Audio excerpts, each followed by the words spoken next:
When I was 19, I was a venture scout. It's sort of like Boy Scouts, only for older kids, and it's gender mixed. I decided to go to this week-long mixed scouting crew camping trip with a friend of mine. But a few days before going, my friend from Venture Scouts bailed, so I'd be going up into the mountains alone with a bunch of strangers, which was no big deal for me. I can handle myself. When I got there, I was the only Venture Scout, and the only girl. It was a little awkward, but most of the Boy Scouts were pretty nice and easy to get along with. Although they weren't used to camping with a girl, they happily accepted me as just one of the guys. But there was this one guy, Danny. From the first day of camp, he wouldn't take his eyes off me. He'd just stare at me. It was a little uncomfortable, yeah, but I figured he was just socially inept with girls or something, and I tried to pay him no mind. The next day, while we were hiking, we all split off into pairs, and it turned out I was paired with Danny. He looked a little too excited about the idea of hiking with me alone. His eyes always seemed a little too wide, a bit crazy looking, but he was a small guy. Spindly, unkempt hair, a little shorter than I was at 5'7". I figured I'd be able to take him out in a fight if he tried anything, so I didn't raise a fuss about it.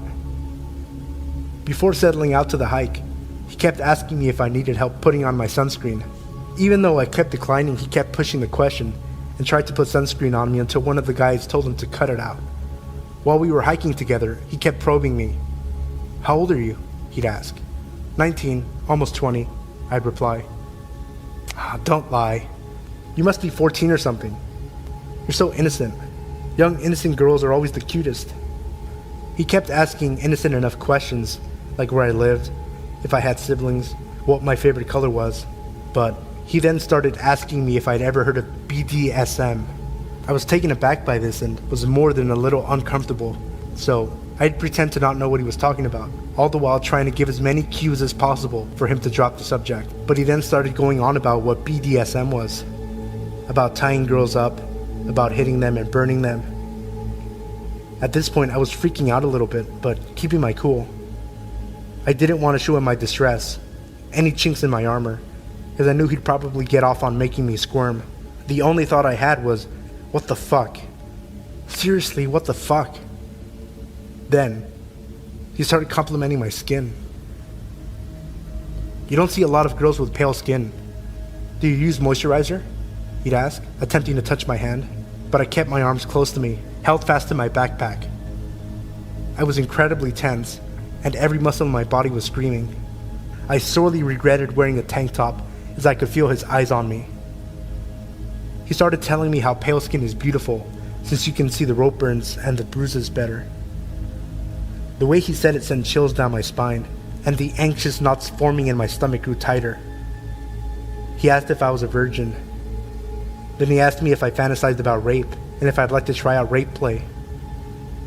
Wide-eyed in disbelief, I turned my gaze away from the dirt path and looked at him. He was smiling, a creepy, childish sort of smile that was just chilling. I kept silent and quickened my pace. He felt too close, far too close. I wanted to run. He could probably see the fear in me at this point. There was no hiding it. But then, I saw that another pair of scouts were ahead of us. I ran to them, telling them that the four of us should group up and go together. At first they declined, saying that we're supposed to be going in groups of 2, but upon seeing how panicked and distressed I was, the 2 guys changed their minds, looking confusedly at Danny, who was silently glaring at them. I was just glad that someone else other than Danny was there. The 4 of us went up the mountain, and I tried to keep close to the other 2 boys and as far away from Danny as possible. Upon reaching the end of the trail and regrouping with the others, the 2 Boy Scouts offered to switch partners to descend the mountain path. Danny looked downright upset, angry even. He was looking at me as if he were betrayed, but I didn't care if it pissed him off. I accepted the offer of switching partners and was able to get back to camp in relative peace. On the way down, the Boy Scout I was with asked me if Danny was bothering me or something. I lied and said he wasn't bothering me too much. After all, I was 19. I thought it would be pathetic to get so distressed about some weird 15-year-old kid. I figured that so long as I stuck with the other guys, I'd be fine. But then, that night, I was alone in my tent. Everyone else got to sleep in pairs of 2 or 3, but since I was the only girl, I had to be alone in my tent. It's always a little creepy being alone and isolated in the forest, away from everyone else. The scoutmasters insisted my tent be far away from the boys' tents so that they wouldn't bother me, but it only put me in a more vulnerable, isolated position. I sorely wished I'd been closer to the protection of the rest of the group. Late at night, I heard rustling outside. I figured it was just a deer or an elk or something, as it usually was, and went back to sleep. But then I heard my tent opening. Opening my eyes, I peeked through the crack in my sleeping bag to see what it was, and there, I saw the white of an eye looking back at me. Looking through the opening of my small tent. It was Danny, staring at me. I froze, holding my breath. I held my dad's hunting knife close to me, hiding in my sleeping bag, not moving a muscle, staring Danny down, pretending to be asleep, ready to fight at any moment should he take one step into my tent. But he didn't do anything. He just stared, watching me, breathing heavily and muttering incoherently to himself. "Are you there?" I thought I could hear him say. Eventually, after what felt like an hour, he left. The next morning, exhausted, I caught naps when, and if I could, and kept close to the other scouts in my group. It was difficult to maintain my calm and cool composure. The scout leaders were a little frustrated with me, since it seemed like I wasn't paying much attention to their instructions. But at this point, I didn't care much for it. I was always on some level of alert, as Danny would sometimes creep up behind me and caress my neck, or play with and try to smell my hair. And every night, Danny was there, watching. One night, he went digging through my backpack, looking for something. Unfortunately for him, I kept all my clothes and personals tucked away with me in my sleeping bag. He left with nothing. I grew up in rough situations and circumstances, so I always felt I can only rely on myself. Asking for help was never an option as a kid. Asking for help meant you're weak, so it hardly even occurred to me. I was prepared to tough out the rest of the week, but a little over halfway through the week, Danny was called away by the scoutmasters and sent home. I got the feeling that the Boy Scout that helped me before saw what he was doing and sent in a complaint about him to the staff. While everyone else was confused and happily saying bye, he just crossed his arms firmly and stared as Danny left. Danny looked so bewildered and confused by it all, like he didn't understand what he did to deserve being kicked out of camp. It was so strange. I tried my best to forget about it, and the rest of the week went off without a hitch. But the more I think back on it, the more I realize how damn freaky and bizarre that kid really was. I fear he may end up being some kind of serial rapist or something when he grows up. All I know for certain is that he was very disturbed. I'm just glad my dad told me to take his hunting knife in with me, even though knives weren't allowed at this camp. My father insisted I keep it for protection, and I don't regret it.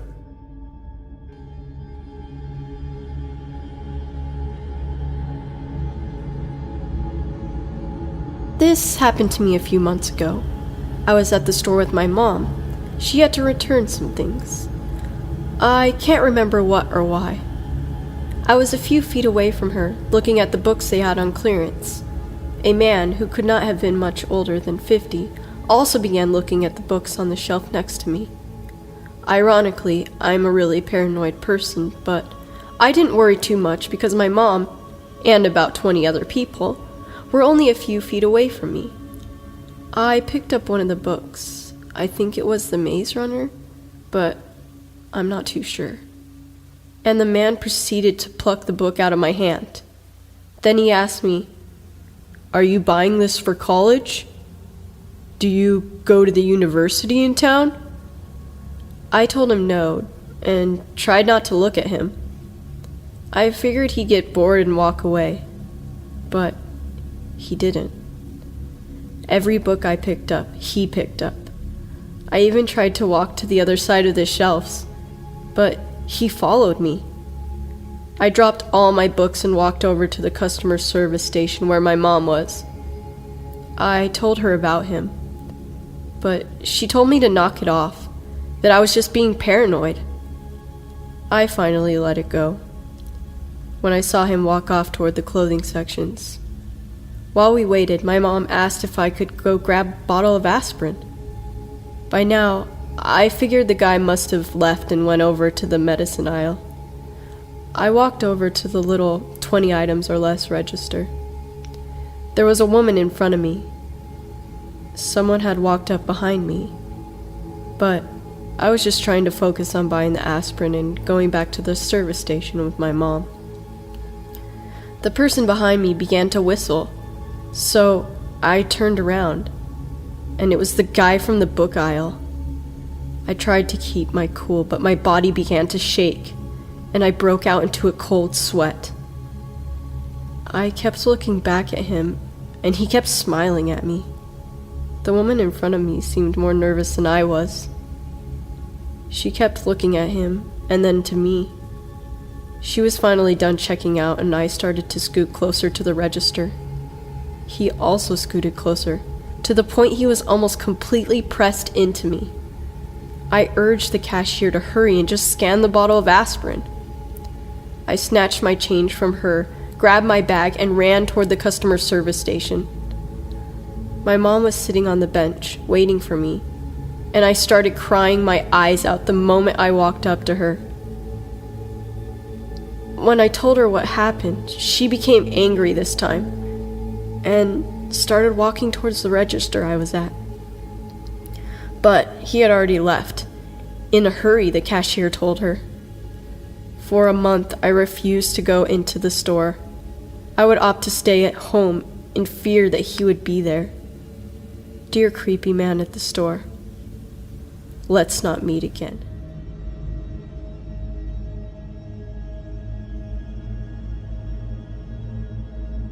So I used to work in a public library. I absolutely loved my job and all the interesting people who came through.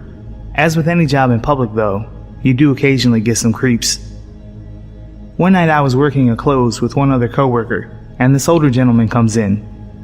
He's probably pushing 60, skinny with stringy hair. He had come from one of our other locations, as we were open later than other branches, to use the computer.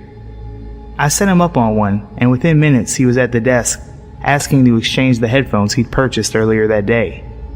I obliged without thinking anything of it. As I handed them to him, he grabbed my hand to introduce himself. He told me his name and told me how beautiful he thought I was and that he'd love to take me out and show me a good time. Mind you, I'm 25 at the time. I politely declined, and he storms back to his computer till closing time, where upon leaving, he mumbles some very choice words under his breath. The next day, I was working again, but setting up for a program in the conference room. One of my good friends who I work with came running in and told me some old dude came barreling through the library, mumbling about the girl with dark hair. She came to warn me, but luckily I was heading out for the night. She called me after I'd gotten home to inform me that some dude, turned out to be Creepface, called and asked if and when I was working again. At this point I was becoming legitimately concerned and contacted my supervisor about how to handle this. She told me to contact security and do what I felt best. The next day, I was at work and I was on edge constantly. I had my husband on standby and a good friend of mine who happened to be off that day to hang around the library for the last leg of my shift. And lo and behold, Creepface is making a beeline for me. I run to the back office, locked with a security code, to hide. He followed me the whole way, then waited outside the door, preventing me from coming back out front for almost an hour. The maintenance guy comes to the back to check on me, where I start hyperventilating when I heard someone touch the door. I told him the scenario and he told the dude off and never to come back. I had a friend and family follow me home for weeks to be safe, and I always took a different route home. One of the more terrifying experiences of my life. So creepy old dude, let's not meet again.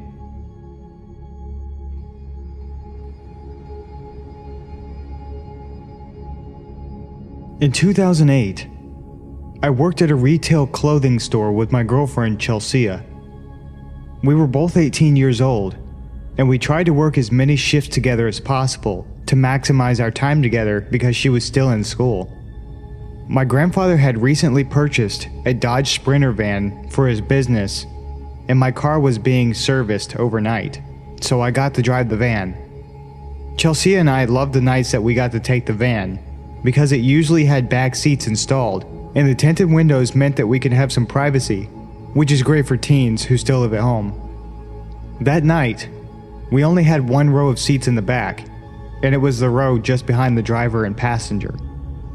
Chelsea and I parked near each other, like we always did, and worked our evening shift, closing the store with a few of our co-workers. We all leave together, and I help the manager lock up because the glass doors need to be aligned properly for the lock to engage. It's early March in Pennsylvania, and it's still very cold outside, so Chelsea usually starts her car to warm it up, and then sits with me as my car warms up.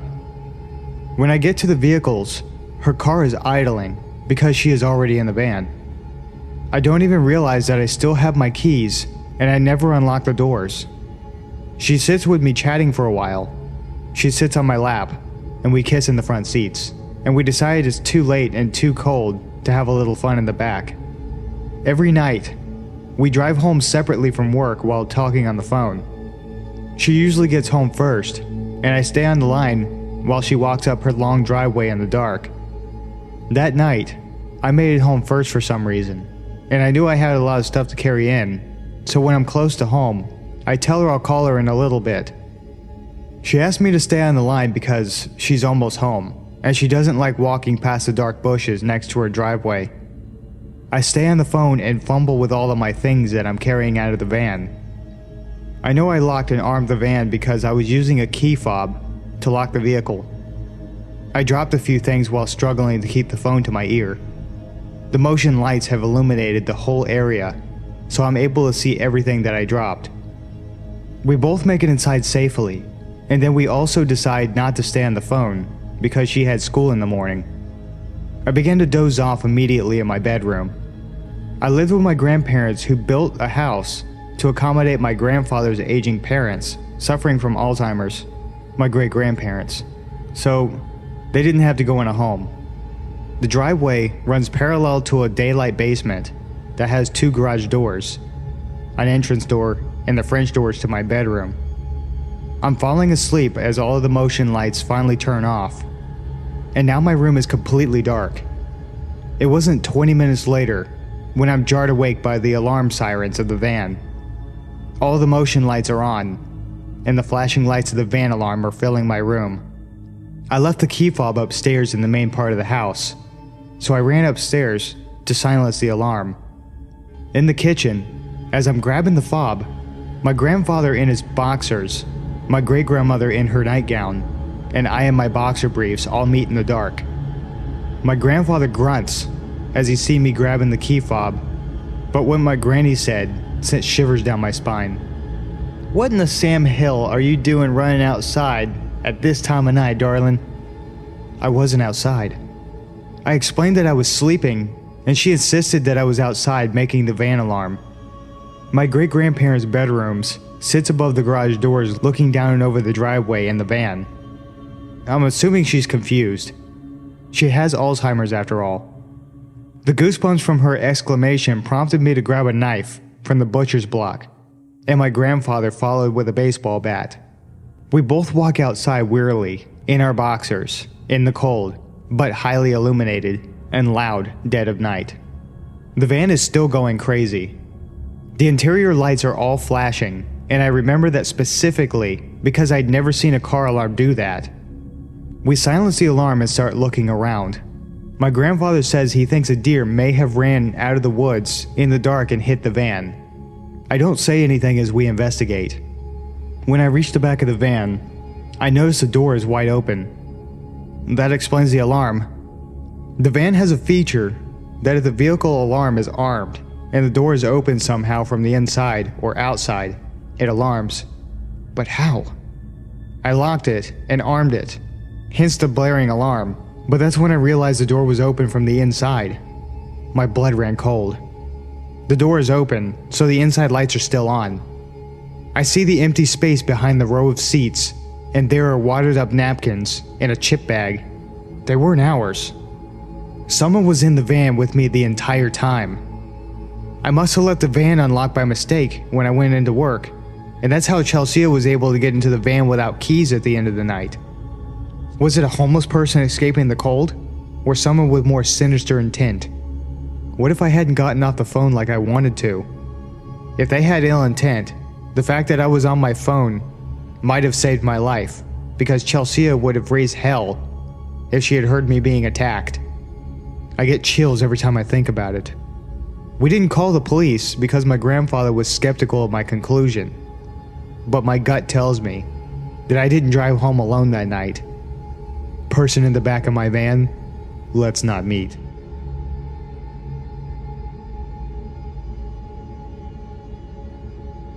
Just the other night, there was a windstorm that blew through my town. The wind was accompanied by a downpour of rain. Having grown up on the coast of Oregon, I'd fallen in love with the sound of rain, especially when it's hitting the cement patio outside my bedroom window. So I had my window open, so I could hear the rain better, and settled into bed, curling up in my blankets and trying to fall asleep.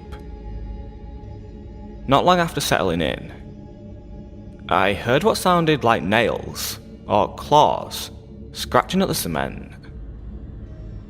This wasn't entirely out of place, seeing as I have two wolf hybrids who usually sleep out back at night, so I brushed it off and tried to drift off again.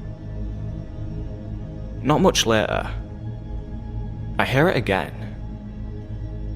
I opened my eyes and focused on the sound.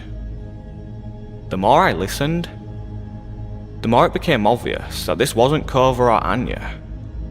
If they were moving around, I would hear their tags jingling. I would hear the distinct pattern of them walking.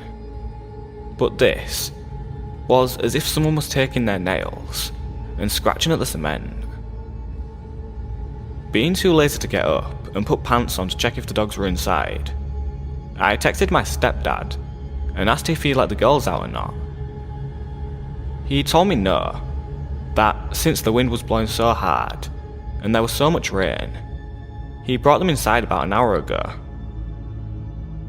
I told him about the sound I was hearing, so he got up and grabbed a flashlight. I heard him walk by my bedroom door and open the back door directly outside my window. He came back in and told me he didn't see anything, but if I heard it again to just look outside. So he went back to bed, and I stayed there, listening. It was quiet for a bit, so I figured maybe I was just hearing leaves sliding across the ground. I had finally begun to fall asleep when I heard a hard thud on the outside of my bedroom wall. It startled me and I got up, peeking out of the window to see what the hell it was. There was no way it could have been a raccoon, because since we got our dogs, they haven't bothered coming into our yard. I see something small and black bolt across the yard. That was honestly the last thing I expected to see. I decided to just sit and listen. I wrapped myself up in my blanket and got my phone, texting my friend Justin to tell him about the sound. There's something outside my window, and it just ran into the side of the house. It didn't take long for him to reply, since he had just gotten off work. It's probably just a raccoon or something. No, they don't come to our yard anymore. Not since we got Kova. And it's too small to be a raccoon, unless it's a baby. Well, if you're unsettled by it, I can stay up and talk with you if you want. Yeah, I'd like that. For the next half hour, I was hearing fast skittering, tapping, thumping, and hissing coming from outside my window, until it stopped suddenly. I thought that would be the end of it, until I heard what sounded like claws scraping the wall. Pressing my ear to the wall, it sounded as if something was slowly crawling up the side of the house. Justin! Shit, it sounds like it's climbing up the wall. Dude, it's under my window. What the fuck is this thing? Shit, that's creepy. Just try to relax. Thanks, man. Real helpful. Continuing to listen, the sound stopped and I was thinking I was just tripping myself out. Until I heard a soft tap, tap, tap on the glass. By this point, I'm freaking the fuck out. Justin, it's tapping on my window. It's tapping my goddamn window. Of course. Now of all times, he doesn't answer. And I yell for my stepdad, who is snoring like a bear in the other room.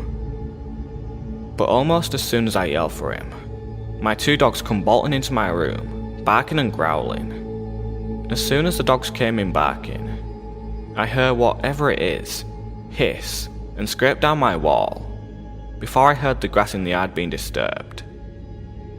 I was sitting in my bed, freaking out as Cobra and Anya lay beside my bed and stare at the window.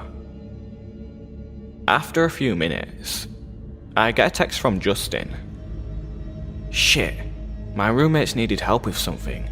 Is everything okay? I told him yes, that the dogs had scared it off, and I was going to go on my laptop to distract myself. He ended up calling and talking to me until I fell asleep. There's no way it was just an animal. If it was, the dogs would not have reacted the way they did. I've encountered a lot of things, but never at my own home. I really hope that it never happens again.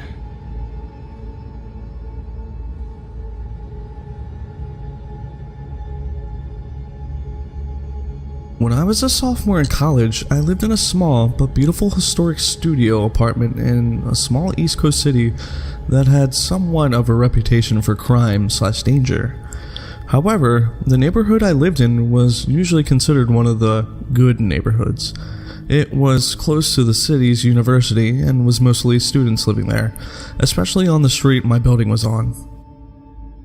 My building was a huge 4-story townhouse, if you can really call it that.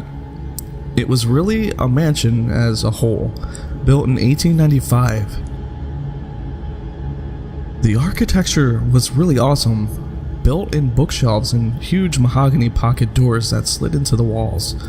Anyway, the building wasn't exactly in mint condition, and my landlord was pretty lazy. He would always come by and check up on things and make promises to get the place fixed up a bit, but never really did. The apartment I was renting was on the first floor, my front door immediately on the left as you walked into the building's door on the street. This door, the building's front door, which from the street opened to a small lobby area with one door in it, mine, and a staircase to the other apartments upstairs, was huge and heavy and was never locked. In fact, you couldn't lock it. So, basically the door to my apartment was open to the street. I asked my landlord countless times to please do something about the front door, but he never did anything. Well, one night I was getting home from work and it was very late, about 3:45 a.m. I worked as a pizza delivery driver at a place that was really open late at night, and I was just sitting on my couch watching a little TV before I went to bed. I had also gotten totally naked, something I truly loved being able to do, considering I lived alone. Anyway, not 10 minutes since I'd gotten home and sat down, I hear 3 slow knocks at my door. I'm thinking, who the fuck would be at my door at this hour? What could they possibly want? Why didn't I hear the building's front door open like I normally do? Young and naive, I was half scared and half intrigued. I put a robe on and slowly crept toward the door, which, by the way, was literally right next to the couch where I was sitting. At this point in time, my door didn't have a peephole, so I kinda had to take a leap of faith and open the door. When I did, a tall, emaciated, middle-aged man stood staring me down with low eyes and a grin. He was wearing all black, many layers, and a big black trench coat. The first thing he said was, "Can I come in?" With the door barely open, I had a deep pit in my stomach and just went, no man, "What's up?" He just kind of stared into my eyes for a second, clearly disappointed, and then said, "I've seen you around," and started to grin again. The pit in my stomach had evolved into a churning sensation, and I was starting to get nauseous. "Yeah, I've been watching you, and I like the way you look," he said. "So, you gay? Bisexual?" I was just like, "I don't know, but it's late and I'm going to bed. Bye." He kinda nodded and lingered for a second, as did I, watching to make sure I saw him leave the building. Once he did, I closed the door, locked it, and stood with my hand still on the knob for a good minute at least. After I snapped out of my shock, I ran over to my couch and pushed it up against the door. I ended up sleeping on the couch that night even though it was right there. It just made me feel safer, like I could hear something if it happened. Well, nothing happened that night. It wasn't about until a week later, on one of my nights off from work, that I was sitting around my apartment, winding down by myself after I had some friends over drinking and smoking a little bit, as college kids will do. All of a sudden, I hear a weird rattling noise coming from across the room, so I turned off the music I was playing to find out what it was, coming from none other than my front doorknob. I looked at it for a second and saw that both the knob and the top lock were jiggling. Someone was trying to get in. Like a deer in headlights, I was frozen, staring at the things wiggle and shake until I started to see the top lock actually budge and start to turn. I leapt up from my chair and soared to the door, grabbing tightly on the lock and forcefully twisting it back to being locked. The jiggling of the lock and knob stopped for a second because whoever it was clearly knew now that I knew. It was only a second, though, before they just started struggling again, and I had to use all my might to keep it still. Sweat was dripping down my forehead and my ribcage, and after about 15 seconds of wrestling with the intruder, it suddenly stopped, and I heard the building door open and close, and footsteps run down the stairs of the stoop to the sidewalk. Just like I was before, I was paralyzed with my hands at the door for a good while before I realized I was crying and shaking and that I needed to call someone. My instinct was to call the police, but in hindsight, I regret doing this for the following reasons. I was having basically a panic attack while I was on the phone with 911, and I actually threw up during the call, and I think that's when they decided I was just fucked up or something. When the two police got to my apartment, they stood in my doorway as I struggled to recount to them what had happened as I'm shaking and crying. I noticed at one point that they're both smirking and laughing, and I say, What's funny right now?" One of them goes, "It reeks of marijuana." I was just like, okay, and basically argued with them after that. Long story short, they ended up confiscating a bunch of shit from my apartment and basically turning the whole situation into a little mini drug bust.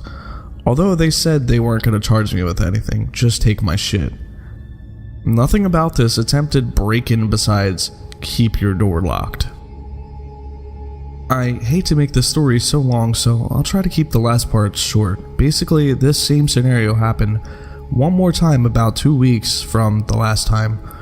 Only instead of calling the police, I called my dad, who raced down in an hour, 2-hour drive from his house to this place, with a crowbar up his sleeve. Unfortunately, by the time he had gotten there, whoever it was had already left. My dad ended up cussing out my landlord and demanding he get the door fixed and install a new lock and a peephole on my door. He did make this happen within a reasonable amount of time, and I also got one of those bars you wedge between the doorknob and the floor, as well as an aluminum baseball bat to protect myself, so I felt a lot better from then now on. Needless to say though, I ended my lease for that apartment a month early and never moved back to that street. I never found out for sure who was trying to pick my locks and if it was that guy who had come to my door the first time, but whoever it was, let's not meet.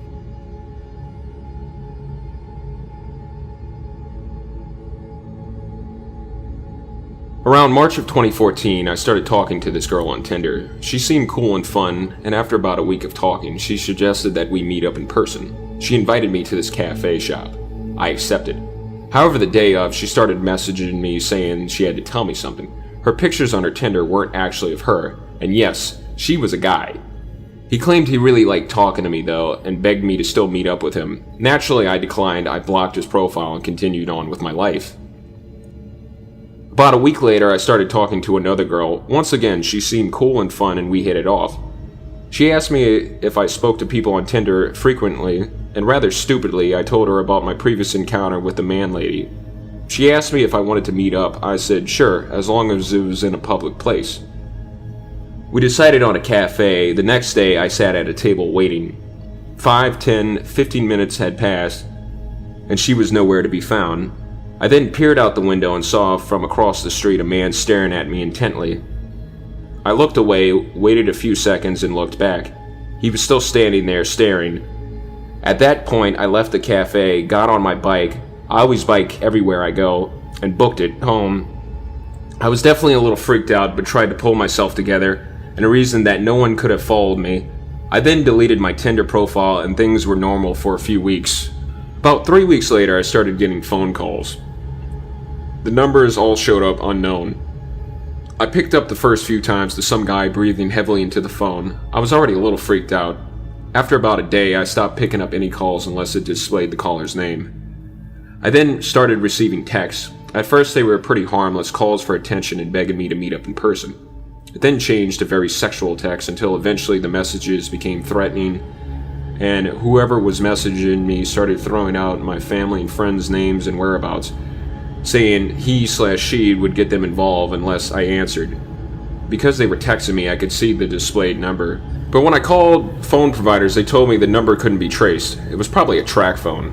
Great. I waited about 2 weeks not responding to texts, thinking I shouldn't feed the troll, but eventually it became too much. I started getting upwards of 50 calls and texts a day. I would wake up to 10-20 texts every morning. I then decided to change my number altogether. The texting and calls stopped for a while, but sure enough, it started happening again. I called my phone provider asking if they gave out numbers at users' requests. They said their policy stated that they wouldn't/couldn't unless a valid identification was provided. Then one day, I tried logging into Facebook, but was denied. Within a day, friends started contacting me asking me what the hell I was doing, saying they were getting terrible messages from my account. In particular, one of my girlfriends was receiving messages about her mom who died years ago. I apologized profusely and told people what was going on. I contacted Facebook and explained the situation. They helped me access my account again, at which point I deactivated it for a while. Enough was enough. I decided to contact the FBI, explaining what had been going on for a month now. Documented everything, but told me since I or any of my friends/relatives were in no immediate danger, they probably wouldn't be able to do anything. At that point, I felt stuck. I thought about hiring a private investigator or a hacker. I decided against it, however, just hoped it would fade out. I never answered.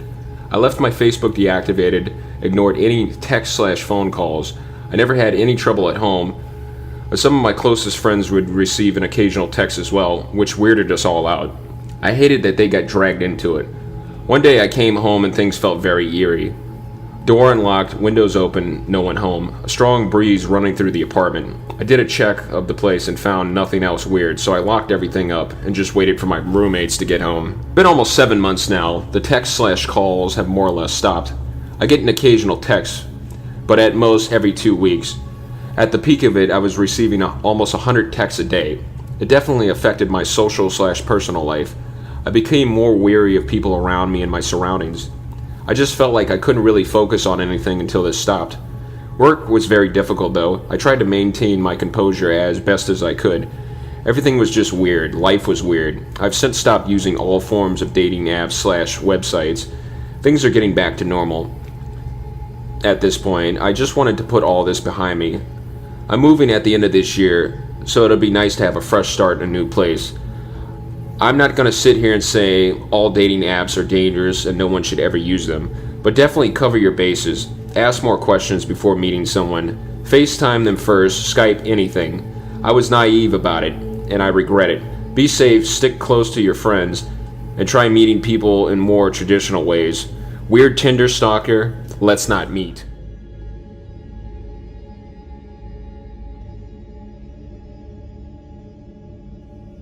This took place about 3, maybe 4 years ago. It was a calm winter evening, and my parents were gone for a couple of days on Christmas Eve to relax after a very tiring last day at work. It was just me, my video games, and my dog, Chase. I'm a 14-year-old male, 6'1" at the time, so I was a pretty big dude for my age. I had taken up MMA, and I had also started going to the gym for a couple of years by that time, so I could take care of myself if needed to. Now, back to the story. I was home alone, playing some Battlefield on my PS3, all chores taken care of. My dog is fed and lying next to me. I did my usual routine as every other night. Played some PS3 until about 12:30 a.m. Wash my teeth, mess around on my phone for a bit, and then go to sleep. It was about 1:20 a.m. I was on my phone when I heard something. Like faint footsteps going around my backyard, onto the left side of the house, where the bathroom window is. It's basically like this. To give an insight of how my house is from the inside, there are 2 floors.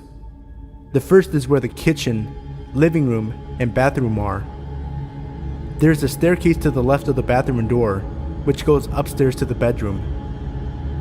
My room is the first door to the right, as soon as you walk up the stairs. My parents' room is a few steps to the left. Chase is a very protective dog, so when he hears anything, he stands up and bolts it downstairs to the front door.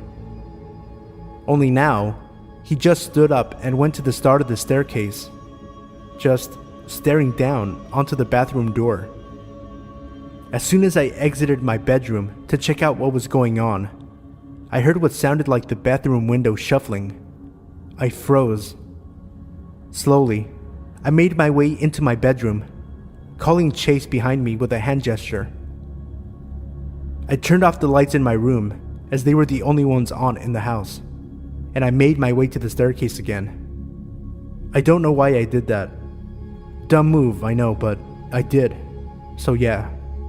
I crouch walked down the stairs, and on the second to last step, the bathroom window opened, with a slight thump as it hit the top of its frame. Right then and there, fight or flight kicked in. If I made a run for it, there was a very high chance he would see me, and I didn't know if he had a gun on him, so I stood there, unarmed, with my only options being whatever I had learned over the course of 5 years of MMA and my dog. I waited for what seemed like a minute, which in real life couldn't have been more than 10 seconds, and then I see him. Black hood on, black skinny jeans, black all-stars, and long, greasy blonde hair. He hadn't seen me yet, but if he turned around, me and Chase were ready for a fight. He turned around, and as soon as his eyes met mine, my fist had already connected with his bottom jaw. I hit him hard enough to hit his head against the wall. He then proceeded to lose consciousness with Chase growling on top of him. After that, I called my mom, and then the cops. The police showed up in 10, maybe 15 minutes, and they arrested the dude. My parents arrived the next day, never to leave me home alone again.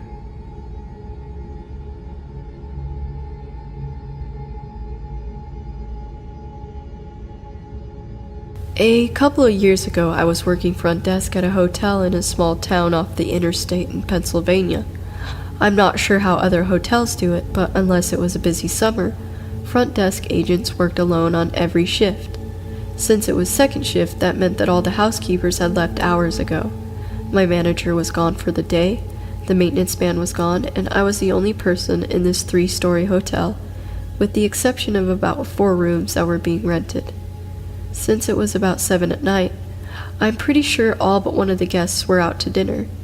Even as a woman, it never really bothered me to work by myself at night. I was cautious, but never creeped out too badly. I mostly spent the long, boring hours either catching up on homework or watching Jeopardy on the lobby TV.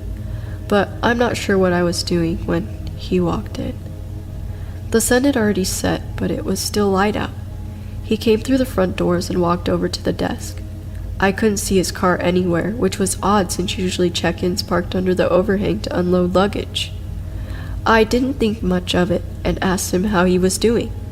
He was maybe 5'8", medium build, dark hair, glasses, looked like a normal 20-something kid.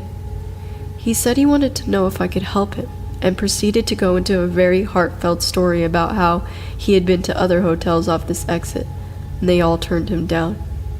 He said his sister ran away from home a while ago, and then he came all the way to California to pick her up, from, I think, New Jersey? Being that he wasn't from California, it was starting to be gross winter weather here. I laughed a little and said, "Yeah, sorry it's so awful here." He paused. He stared at me completely stone-faced, as if I had just made a joke at his expense. "What do you mean?" "Just the weather," I tried to recover. I was used to making worthless small talk and jokey observations with guests, but nobody had ever taken anything I said casually or so seriously. "It's not exactly California weather outside." "I love it here. I think it's beautiful," he said, and again stared. I didn't know what to say. Think about it. What would you say to that? I tried to laugh it off and said I'd trade him, but he just stared. Finally he goes, "Anyway, the reason I'm here is that I've been driving almost non-stop for a couple days and I've honestly got almost no money to me." Here it comes. I thought some guy is gonna ask me for a room at a crazy low rate because he sees the parking lot is almost empty. Before I can say anything, he continues, "I don't want a room. I just need a place to take a shower really quick. I swear I won't touch anything or mess anything up. I honestly just need a shower really badly." I thought about it for a minute. At the time, I hated my manager. I knew she'd never allow it. And for whatever reason, nothing in my brain screamed stranger dangers, so I finally agreed. He told me he could give me his driver's license to hold on to until he was done, but I trusted him. He ran out to his car to get some clothes, and I gave him a handful of tiny soaps and shampoos, and some towels so he didn't fuck up the ones the maids put in the room this morning. I put him in a room right down the hall from the front desk so that I could keep an eye on him. He went in and I went back to watching YouTube videos. A couple minutes later, he comes down to the desk. I don't know what's wrong with me. I can't figure out how to turn the shower on. Could you come show me?" I'm sure you're thinking exactly what I was thinking when I looked back on this situation, but no, I didn't see why this was a dangerous situation at the time. A young woman, alone in a hotel room with a stranger who hasn't left any kind of trail or identification, with no other employees on property, and almost no other guests. Yeah, I'm stupid. I got up and switched the phone lines from switchboard to cordless and took the receiver with me into the back. I grabbed the keys and locked up the front desk area before following him down the hallway to his room. I had easily 50 pounds on him and about 2 inches height, so I felt secure. I opened the door and walked in while he followed behind me. I heard the door click and realized immediately that I wanted to leave. I walked to the bathtub, turned on the water, easiest to understand tabs by the way, and ran my hand under the stream a few times. "Just pull up that when you're ready," I said, and scurried to the door. I could hear him saying something behind me, but I opened the door and walked out. I got back to the front desk, locked the door behind me, and sat down. At this point, I was a little shaken at what just happened, but talked myself down by reminding myself that if he was going to rape me, murder me, he would have done so by now. Again, dumb. Finally, he comes down the hallway and hands me the towels and empty bottles of shampoo, body wash. He says he's hungry, so I point to the breakfast area in the lobby and tell him there's some apples and bananas sitting out from breakfast and that he could take some for the road. I remember hinting that I wanted him to leave. He walks a few yards over to the counter and grabs a banana and an apple, then comes back to the front desk. "What did you say your name was again?" Queenie Frostine," I said hesitantly. He could see my name tag. How old are you? 23. Could I ask you a question, Queen Frostine? He seemed so confident, almost robotic, like this was Groundhog Day, and he has relived this uncomfortable, awkward half hour 50 times before, and has no reason to think anything is weird or spooky or inappropriate. I was standing now, and I moved a little farther from the desk, casually putting my back against the wall and adding another foot or so of space between us. Do you have a boyfriend, Queen Frostine? I said I did. He asked me, really? I wasn't lying, but perhaps he thought I was. I wondered. I assured him I did, and he gave me an odd look. The best way to describe it is that he saw something funny in his head and was amused by it, but more amused by the fact that he was the only person who could see it. That's really weird, he continued. Why is that? I asked. He told me it was weird again, and I racked my brain trying to think of what he meant. Was he implying that I am ugly? Did he think I was a lesbian? Any and all solutions came flooding over me so fast, yet none of them fit. Why is that so weird? It just is, he smiled a little. Okay, I let out. I stood there staring at the floor a little bit, then back at him. Anyway, I gotta go. Thanks for the shower and the fruit, he said as he walked out the door. I watched his car pull away, but couldn't tell what kind it was. It was that weird kind of time in the early winter where it goes from dusk to pitch black in what feels like 10 minutes. I sat back down, rattled. I couldn't believe how uncomfortable I was all of a sudden. My stomach burned inside and I was relieved that he was gone. For the first time, I felt really truly scared in that hotel by myself. I got up and ran to the laundry room that connects to the front desk. I made sure the door leading to the lobby on the side was locked. It was. I ran to the other side of the laundry room and skidded into the door that leads out to the public hallways.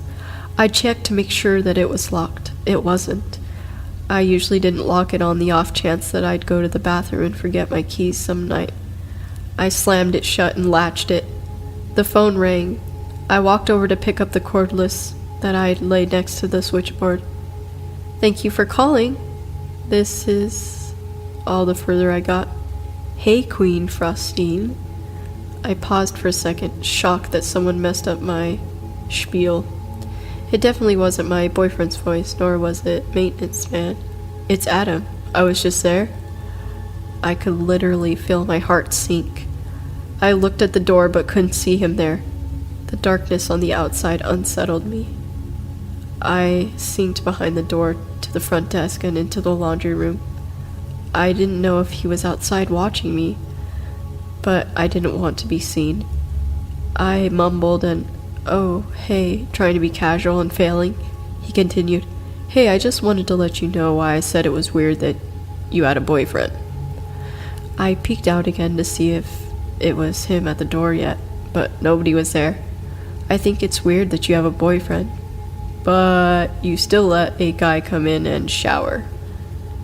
I could feel my pulse quicken. I mean, that's so weird. Is it? I asked, trying to keep my composure as I ran through the laundry room and rechecked the doors. Then I remembered the only door that wouldn't lock. The door directly to the outside. The back of the hotel where employees would sneak out to smoke weed. The latch had been broken for a while, and our manager decided that decorating the lobby for Thanksgiving came before safety issues in terms of budget. I stepped back to the doorway that led to the front desk and to the laundry room, and locked that one behind me. Yeah, he continued.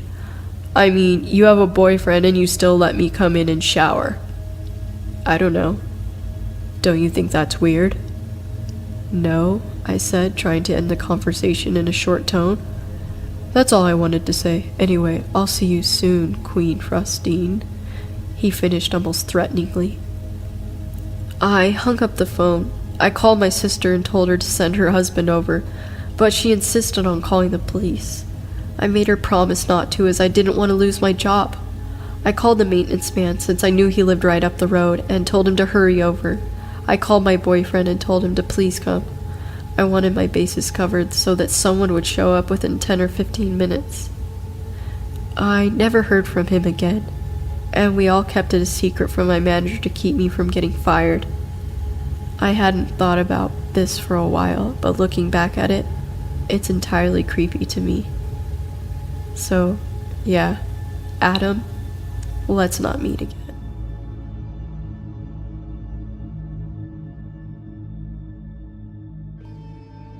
About 3 years ago, I moved into my first apartment.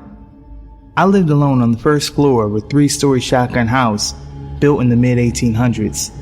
The house was beautiful, albeit a little creepy due to its age. It was on the nicer end of a rough neighborhood near the university I was attending at the time, and break-ins were pretty common. But I always felt safe because my landlord and his wife lived in the 2 floors right above me. They were in their late 60s, but it felt good to know that I wasn't totally alone. It was the first fall I was living there, and the days were getting shorter. On this particular evening, it was already good and dark outside by 6 p.m. I was in the kitchen making dinner when suddenly the power cut out.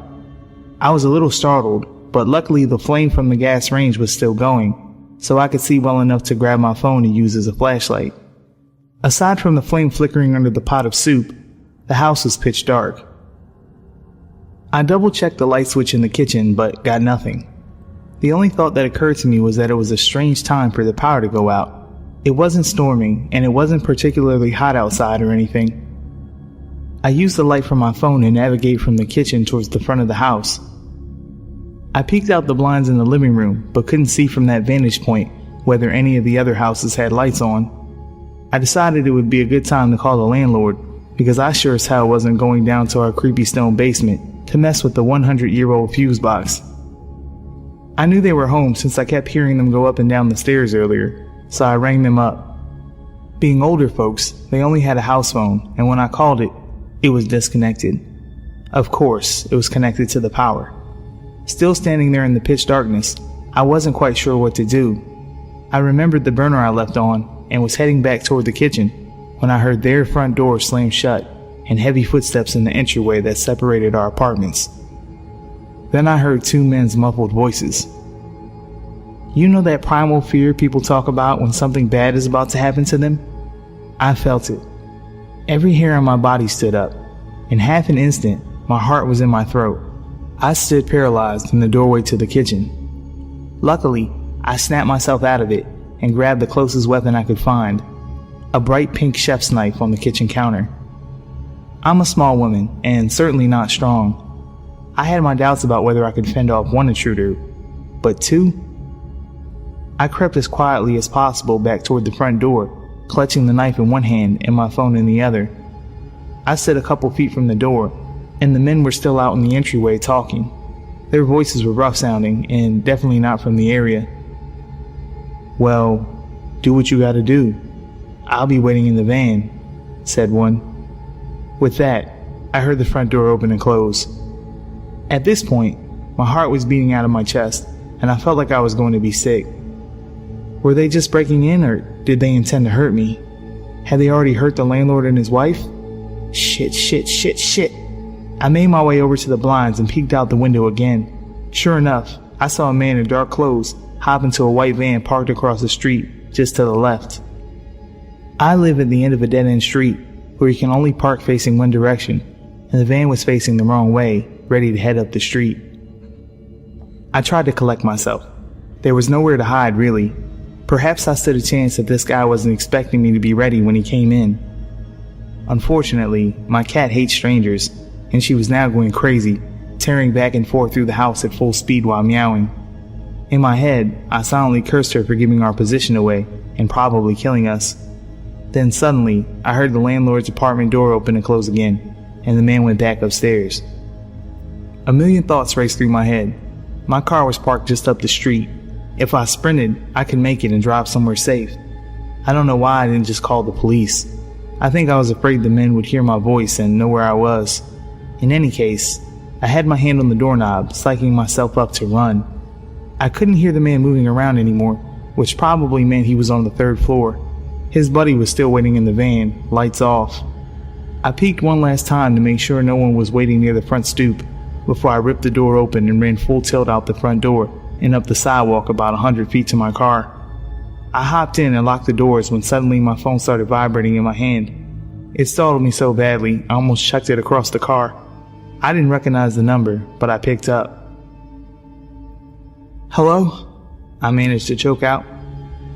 It was my landlord, sounding as calm as ever. I said something along the lines of, "Are you okay?" and was about to tell him not to go in the house. I was so scared and out of breath that it came out more like, "Don't, men, house." He seemed confused, and before I could collect my words, he started telling me that, yes, they were fine and the power was out on the whole street apparently. He just phoned the energy company on his new cell phone to check on it. I should probably take down the number while he's got me on the line, and he hoped I didn't mind, but some repairmen were at the house to check on the heating and cooling system. They might need access through my apartment to get to the basement. Shame they came by right before the power outage. Slowly, the dust began to settle in my mind. I had been at the point of maybe having a heart attack and definitely wetting myself over some repairmen, one of whom was still waiting outside in the van and had just seen me haul ass up the street with a giant pink knife in my hand. I was too embarrassed to walk back to the apartment, so I just told the landlord to go ahead and let them in if he needed to. I'd be surprised if that repairman didn't call the police himself to report a crazy woman with a knife running through the streets.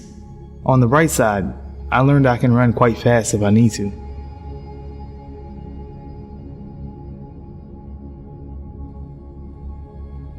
Some information about me is that I am 15 and was at the time of the encounter. I am male. My height is around 185 centimeters and my weight around 75 kilograms. It was this summer that this encounter happened. I was on vacation to my old home from my childhood in Portland. It was a fairly large home with a huge backyard surrounded by a fence. Behind that was a forest. The only problem with this house is within 1 kilometer, there is only one other home and it is empty. A girl with her parents lived there. I had a crush on her when I still used to live there, but they very rarely visit that house anymore as they live in Germany and go there in the winter. I am 15 at the moment of writing this. I was alone at the house for 2 weeks as my grandfather had to watch over a hotel, and I was used to being alone, traveling across the cities in Portland. I felt kind of lonely at this point, because my German Shepherd passed away 2 years ago, and no one I knew lived within 1 hour of walking time from there. I spent most of my time on my laptop. However, I would occasionally go into the woods and explore, because I used to go there with my grandfather to collect mushrooms. I even went to the woods 3 times that night to watch the wildlife in the forest, as it was very peaceful. It was 5 days before my grandfather would come back.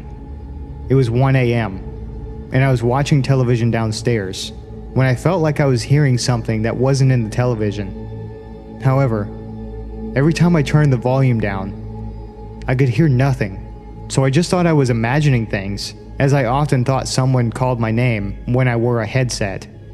After a bit, I just decided to go to bed, and when I suddenly turned off the television, I heard the sound of footsteps for a second before they stopped. I was sure this time I wasn't imagining, and quickly got up from the sofa and headed upstairs, going into my room and locking the door behind me. I was completely quiet and tried to listen if there was any more footsteps, but I didn't hear anything since then. I walked over to the window from where I could see the whole backyard, and as I pulled the curtain, I could see someone standing in a backyard. There was no light to the backyard, so I could barely see him. I pulled out my phone while staring at the figure, quietly calling the police. However, as I started to speak to my phone, I could see the figure quickly rush to the side of the building. Soon after that, I could hear glass break downstairs. I quickly threw my phone on the bed after I told the police where I lived and dragged the desk over to the door of my room. I moved back from the door and grabbed my butterfly knife. I remember how much I was shaking at the time, the knife almost falling out of my hands. I heard footsteps on the lower floor of the house for a few minutes before I heard him going up the stairs. However, whoever that was stopped right before my door and started banging on the door more and more violently. I stayed quiet in the room with my knife still in my hand. Then I heard him speak. "I know you're in there, open up!" I was afraid to do anything, I just stood there, completely frozen from fear.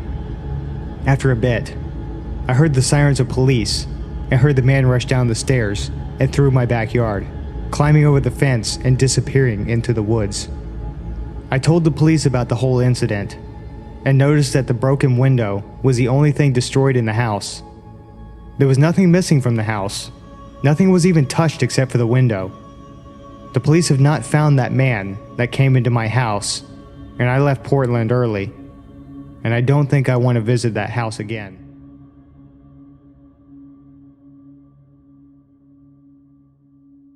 In 2007, I was 20 years old and lived with my girlfriend. Neither of us had a vehicle at the time, so when we got into an argument one night, I left and started walking the 8 miles to my mum's house to give things a chance to settle down. This was around 1 AM. As I'm walking, a small goldish car pulls up beside me, and the driver, a middle-aged black man with a slight speech impediment, asked me if I need a ride, which I declined. He asked me if I was sure several times, and I said yes, but thanked him, and he drove off. For the next couple of miles, he was idling at every major intersection, sometimes honking his horn at me slightly. Every time I noticed him, I made a conscious effort not to look at him again, or invite any more of his attention. I thought he had got tired of messing with me, until I walked in front of a small used car dealership. I heard someone say, "Hey, come here," from the parking lot. It was him again. I stopped, obviously startled, and he tries to calm me down. "Whoa, chill, dog. Hey man, you sure you don't need a ride? I'm not busy at all, and I really don't mind." I again declined, and he starts asking me questions left and right. I talked to him for a good 45 minutes or so, hoping it'd make him leave me alone before I go on a less busy street. He asked me what my name was several times, as if to check if I gave him a fake one. I did, but I lied consistently. He also kept asking me if I had any weapons on me, or if I was violent. I told him no, which was probably stupid. He then started trying to get me to step closer, so he didn't have to yell to talk to me. No. Finally, I tell him I need to keep walking. He again offers me a ride, is again rejected, and then says, "Look man, I'm really just trying to get some weed." What the fuck? Given his behaviour and the circumstances, that seemed very unlikely. I walked off and crossed the street and zigzagged through some shopping centres to lose him. If I did, it was only temporarily. At this point, I was confused, slightly freaked out, and mildly paranoid. But what happened next really freaked me out. An hour or so later, I was on a quiet street, almost to my mum's house. Psst! I look to my right, and I see a chubby but attractive Hispanic woman smiling really big and waving me in to approach her. She was in a driveway of a yard full of plants, a man-made jungle type thing. Can't see a lot of the yard from the street. She did not live there. Yeah? What's up? I asked her, not moving towards her at all. "Hey baby, wanna come home?" "No thanks," I told her. "Oh, you have a girlfriend?" "I just don't know you," I say, and then continue walking. I honestly thought at the time that this was a setup for a robbery or something, but it appeared she was alone, and there was no one else in the truck. I glanced back towards her, and she's now got her truck door open, like she's going to leave. But the back of her shorts are pulled down, with her ass fully exposed and staring up at the sky like a lunatic. "Are you alright?" I asked. I was genuinely concerned. "Yes, I'm just waiting for someone." Waiting for someone in the sky at 2:30 AM in a stranger's driveway, hidden from the view of a street? Okay, good luck, weirdo. She had to be on something. I kept walking. She backs out of her truck and drives past me. As she does, I see there was someone else in the truck the whole time. Must have been hiding for some reason. It was the black dude from earlier. Staring. Eyes like daggers. No smile, or anything this time. I get chills even now thinking about realizing for the first time that this guy really wanted me for something, and I probably almost became a victim of some major crime. Shortly thereafter, I made it to my mum's. 5 freaking years pass. It's 2012. I have a car, but decide to walk to Walmart for dog food. I'm in the same general area, with my iPad mini in my pocket and earbuds. I see a car pull up next to me in the parking lot. "Hey dog, do you know how to get to the Landmark Apartments?" I recognized him immediately, even after 5 years. He looks like a skinnier version of Fleece Johnson from MSNBC's Lockup. I am almost positive he didn't recognize me, or remember our previous encounter. I take out my iPad, connect to Wi-Fi, and try to look up this apartment complex. It did not exist. He volunteers that his name is Carlton. I start telling him where he might want to check, but he's not interested, and starts asking me questions. Again, asked my name several times, asked if I'm armed or violent, asked me to step closer so he doesn't have to yell. How often does this guy do this shit, for fuck's sake? "You going to Walmart? I can take you there." "No thanks, guy." He keeps trying to get me into the car and asking if I have weapons. Finally, I make it clear I'm not going near him. He starts to pull off and then stops immediately. "Look man, to be honest with you, I'm just trying to find some weed." Okay, no. Screw this. I jog to Walmart, send an MMS message to my girlfriend of his car and license plate in case I turned up dead somehow, and haven't seen him since. If he was doing this kind of thing for at least 5 years, he had to have been successful at some point. I personally hope that he was just gay and horny, but he gave off a serial killer vibe.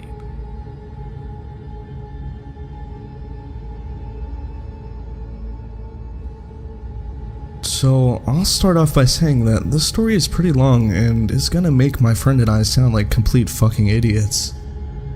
This is because, well, we are. We completely ignored everything we've been told about stranger danger and basic safety because, hey, we are both 20-year-old college dudes. I also am not the best writer, so bear with me. This happened last Sunday. So, my parents are pretty well off and love to travel to exotic destinations. They planned a trip to St. Lucia and extended an invitation to my sister, her boyfriend, and my friend Vince and I. St. Lucia is a small mountainous island near the coast of Venezuela. It's a significantly underdeveloped nation with an all-cash economy where few taxes are collected and spent for the good of the commons. Violent crime on the island is not unheard of. There are a few paved roads, a few major favela-like towns, and a couple of small, secluded, high-end boat-accessible resorts. We stayed at one of these resorts. My parents were in one room, and the rest of us stayed in a room next door. The rooms were more like little huts open entirely to the outdoors with easy accessible rooftops above and below. All was well for most of the trip. We went hiking, snorkeling, and relaxed on the beach. As much as my friend and I enjoyed it, this resort was meant for honeymooners, not for college kids looking to have a wild time. One night, Vince and I were up drinking late at the bar, which was not extremely lively as usual, and we get to talking with the bartender, Gustavo. We bond with Gustavo over our interests in Easy Weezy and girls, and nothing seemed off at all. We asked him if he knew any clubs or where to go to have a good time in town. He told us about how we really had to leave the resort to experience St. Lucia as we expected. He offered to take us to his place sometime to show us the good time we'd been looking for. He then showed us a picture of his house. This should have been the first red flag, but we were drinking and had no reason not to trust our new friend. Gustavo had a massive house for St. Lucian standards, complete with a huge flat-screen TV, pool table, bar, and a Camaro. We'd been around the island a bit at this point and had not seen a house or car half as nice as his. We told him we'd be interested, but would have to let him know when we could go later. The next day, we get a text from Gustavo midday saying that a boat was at the dock to pick us up. This was strange to Vince and I since we didn't really agree upon a time. We told him that we had plans and couldn't go during the day anyway. This seemed to piss him off just a little bit. The next day, whenever Vince and I would see Gustavo at the resort, he lacked enthusiasm and ignored us as we said hello to him. The following day, however, Gustavo was off work and texting us like we were best friends again.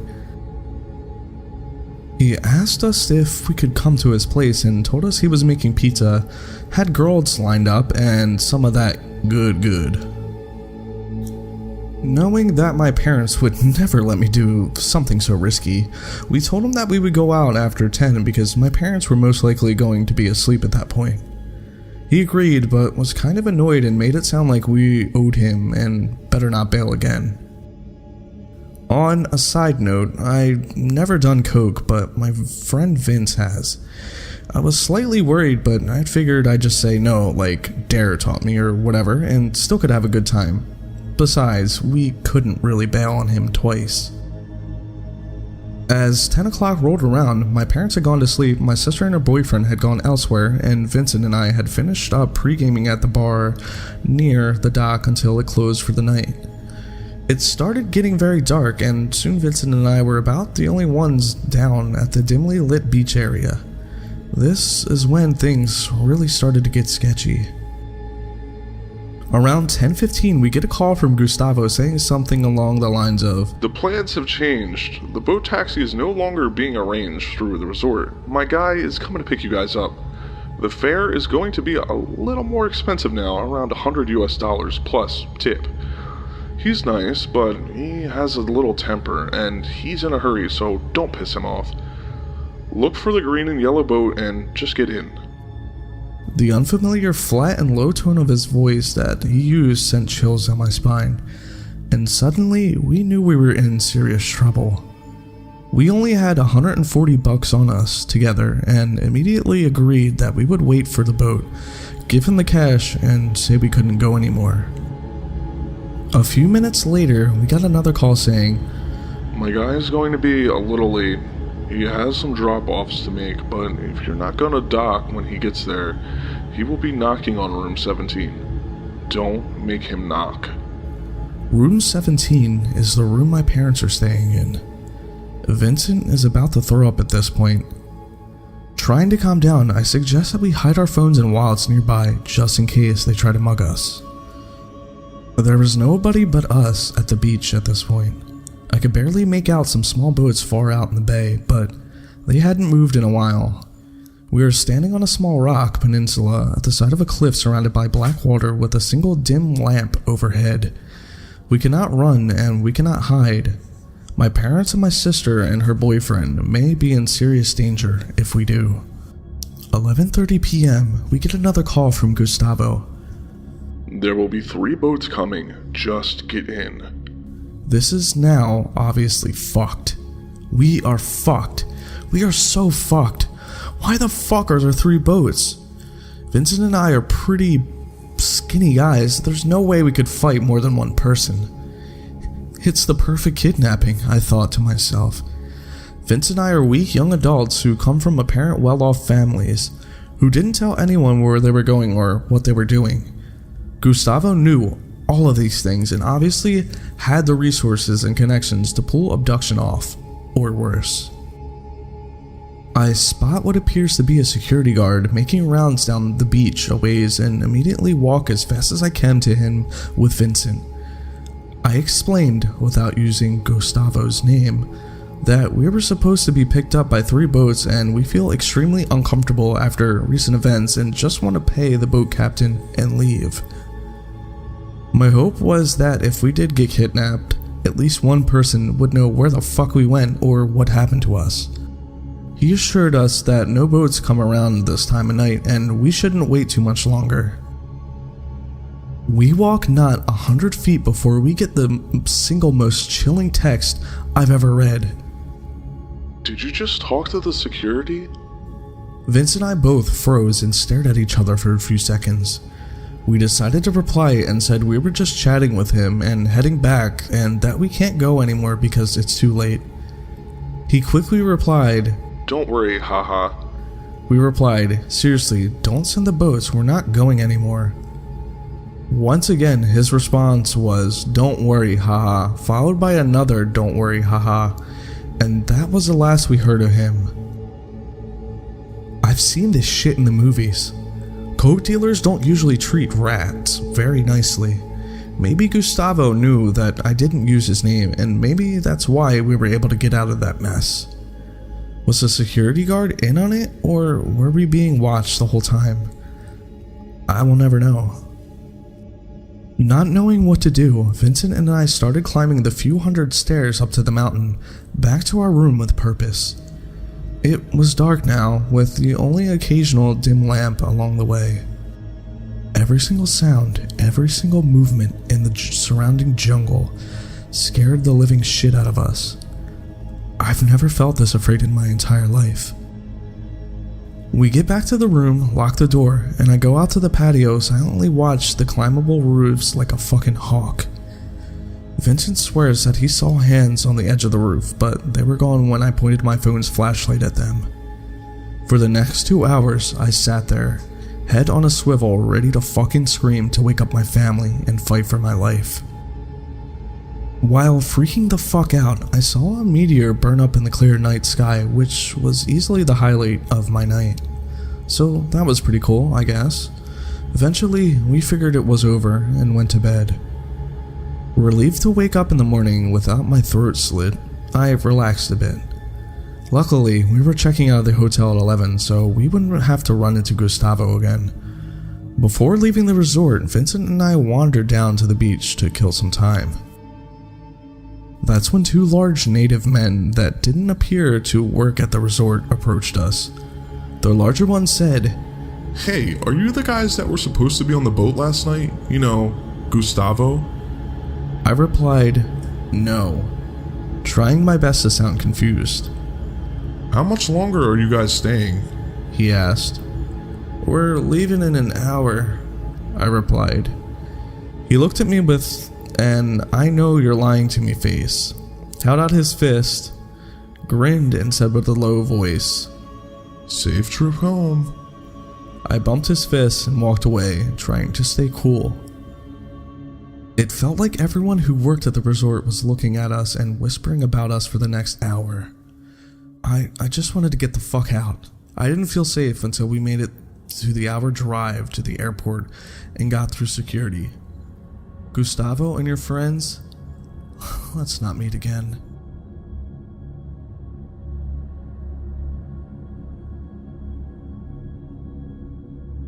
I've only ever mentioned this story in this video, but I'll never truly feel ready to go into details about what really happened that night on my YouTube channel. Just a warning, I'm no English major, so sorry if it goes off on tangents or doesn't make sense. but feel free to ask questions and I'll clear things up. Some names have been changed to protect the innocent. I was 18 at the time I got accepted into university. The same day, me and my then boyfriend got into a fight. I decided to have a few drinks with my cousin Becky, her boyfriend whom she had a child with, Eugene, his housemate, Ken, and the neighbor Hadley. Sounds like a safe scenario, right? Wrong. Around that night, we were all playing drinking games, and I thought I was having a ball in my best t-shirt without my boyfriend. This only being the second night I'd gone out since I'd moved out of my family's because of issues and only went to school, work, sports, school clubs, and the first night was going to my cousin's birthday. I noticed Ken kept staring at me the whole night, but I never tried anything, and Becky told me to stay away from him because he would sleep with anyone, including Hadley. I wasn't going to sleep with him because of a disagreement with my boyfriend. It got late. Becky asked if I wanted to stay at Dad's house while she was away or sleep in the spare room. I told her I felt a lot safer if I slept in the same room with her and Eugene, since I always got a creepy vibe in the spare room since it was small, cold, and cramped.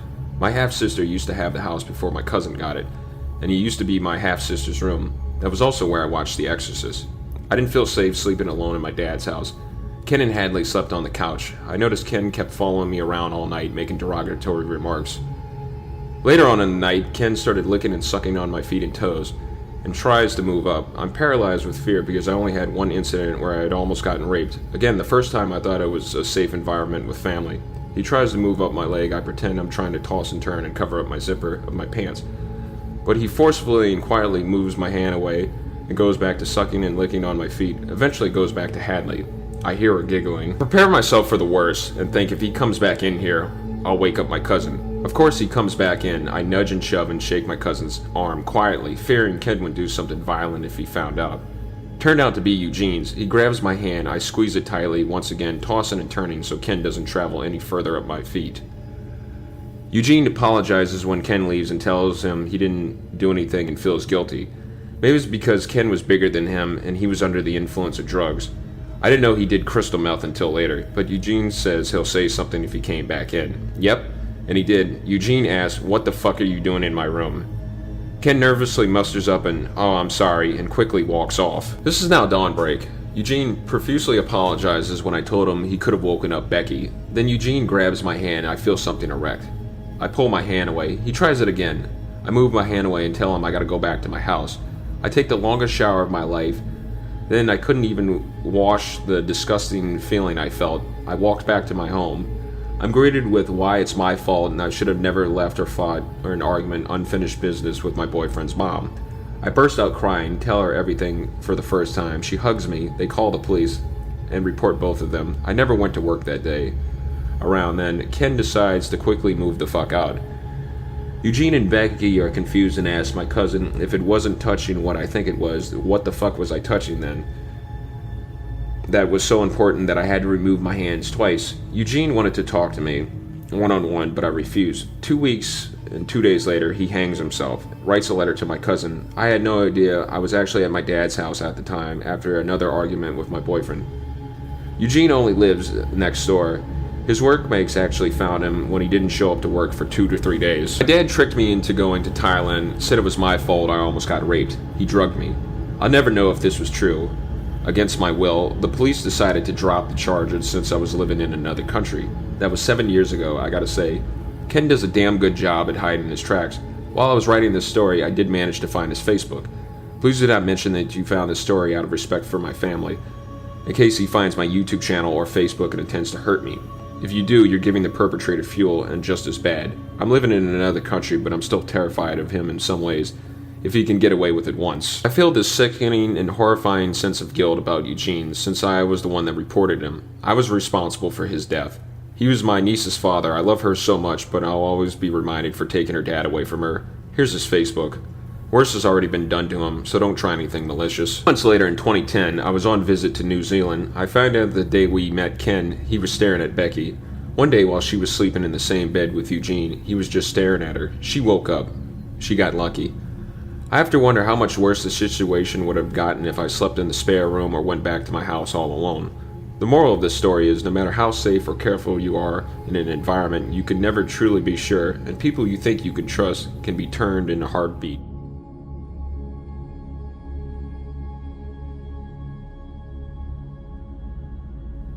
I was seeing this guy Jack for a couple of months.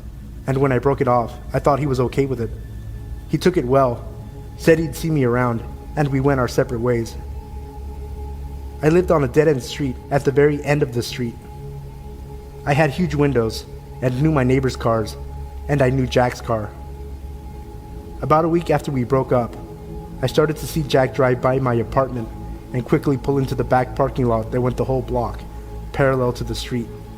Sometimes I would walk outside and see his car parked at the end of the street. I once circled the block and came up to his car and asked, "What the fuck are you doing here?" His response was something along the lines of, "Just seeing if you were home." "Okay, you fucking weirdo." I went back inside. At first I let it go. I was a full-time student and worked full-time, so I hardly had time to placate a man I wasn't interested in anymore. Not to mention I was young, 19, and I for sure didn't believe or think anything bad could happen to me. After a couple of weeks, it got a little creepy, and I would find things on my car or in my mailbox from Jack. Stuffed animals, candy with notes like, "Please don't leave me," or "I'll wait." Nothing too crazy or anything that scared me. He was a good-looking guy, had a good job, and took care of himself. How dangerous could he be? Jack started showing up in my school's gym and cafeteria.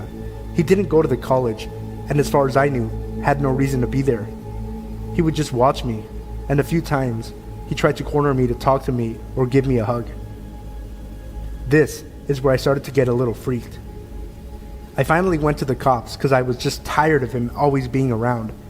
Plus, I had started seeing a new guy, and it was always awkward for me to see Jack when I was holding hands with the new guy. He hadn't actually done anything illegal, but I lived alone, and far from any good friends or family at the time, so I was a little nervous. After I went to the police, he completely changed. He would drive up and down for hours around my block. I would see him at the grocery store or the local ice cream shop, like he knew my schedule. One day, I left to go for a run like I usually do.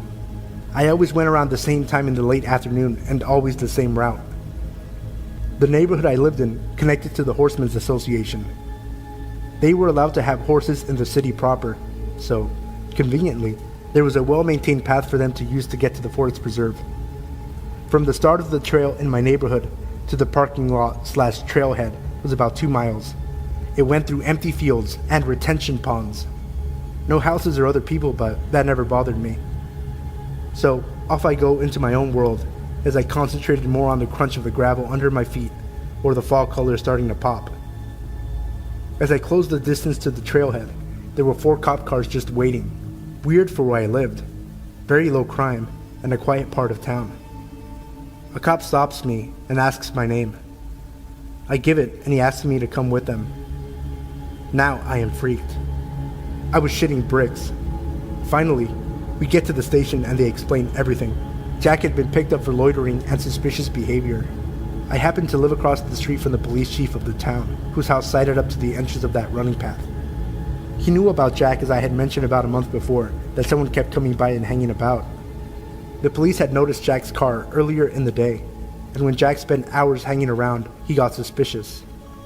He had Jack tracked down and asked him questions. He admitted to letting them search his car. They discovered that Jack had duct tape and a bottle of chloroform. I quickly moved.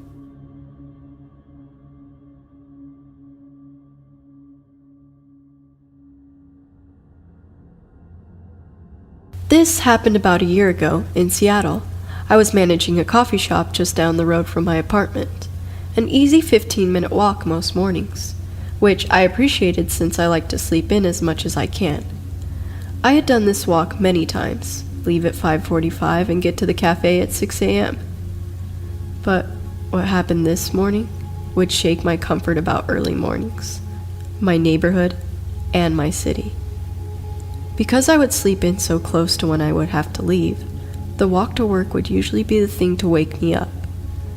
I stepped off the steps of my apartment building and maybe took 5 steps before feeling extremely uncomfortable. A man had just crossed the street and was walking towards me. Something in my body told me not to make eye contact with him. But just as passing, I couldn't resist and looked into his eyes. His eyes were piercing and my heart started to race. To the best of my abilities to describe him, he was at least 6 feet, wearing all black, a hoodie pulled over his head. But his eyes are what haunt me to this day. I wasn't sure if he was African American because his skin was black, and there were large white circles around his eyes, almost as if he had painted black onto his face, which I am certain to be the case. With that one glance, I knew something was wrong. I walked quickly and crossed the street to the other side. I glanced back and he was standing at the foot of the stairs of my apartment building. Certainly he had seen me come out of there. At this point, I was about a block away from him, hiding behind a tree in the doorway of another apartment building, calling my boyfriend over and over. I watched as he looked at my building for what felt like an hour, and proceeded down the sidewalk the opposite way I was walking. I was shaken and relieved. I was thinking about all the things I would have done, running to the police station that was 2 blocks away, calling the security guard I knew was working in the building I worked. All of these different things came to mind. I continued to walk down the block, but felt the urge to take a glance behind me, and thankfully I did. I couldn't see the man walking on the block. He surely would have still been on. I wasn't sure what to make of it until I saw him, on the same block as me, across the street, coming closer. I started to run and he matched my pace. I ran the 2 blocks to the police station, and he was gone. I went in and made a report and called the owner of the cafe to come get me. It took a while before I felt comfortable walking to work alone. Even alone, I couldn't listen to music or anything, always aware of my surroundings. Thankfully, I have never had another encounter with this man. So, weird creepy dude on 12th Ave, let's not ever meet again.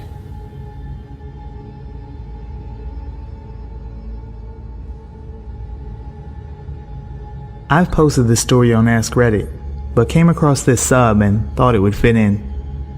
In my childhood neighborhood, my neighborhood's pool was larger than the other surrounding neighborhoods, so people often visited ours instead.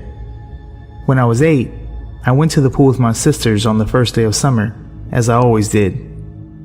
When the lifeguards kicked all the kids out for the adult swim, I sat down on a pool chair next to my sisters. This guy, probably between 11 and 13, laid down on the chair next to me and said, "You're beautiful. Will you go out with me?" My sisters thought it was funny and teased me about it, so I just kind of laughed, but it made me uncomfortable. I was really shy back then, so I wrapped my body up in the towel I brought to cover my body, which he was staring at very openly.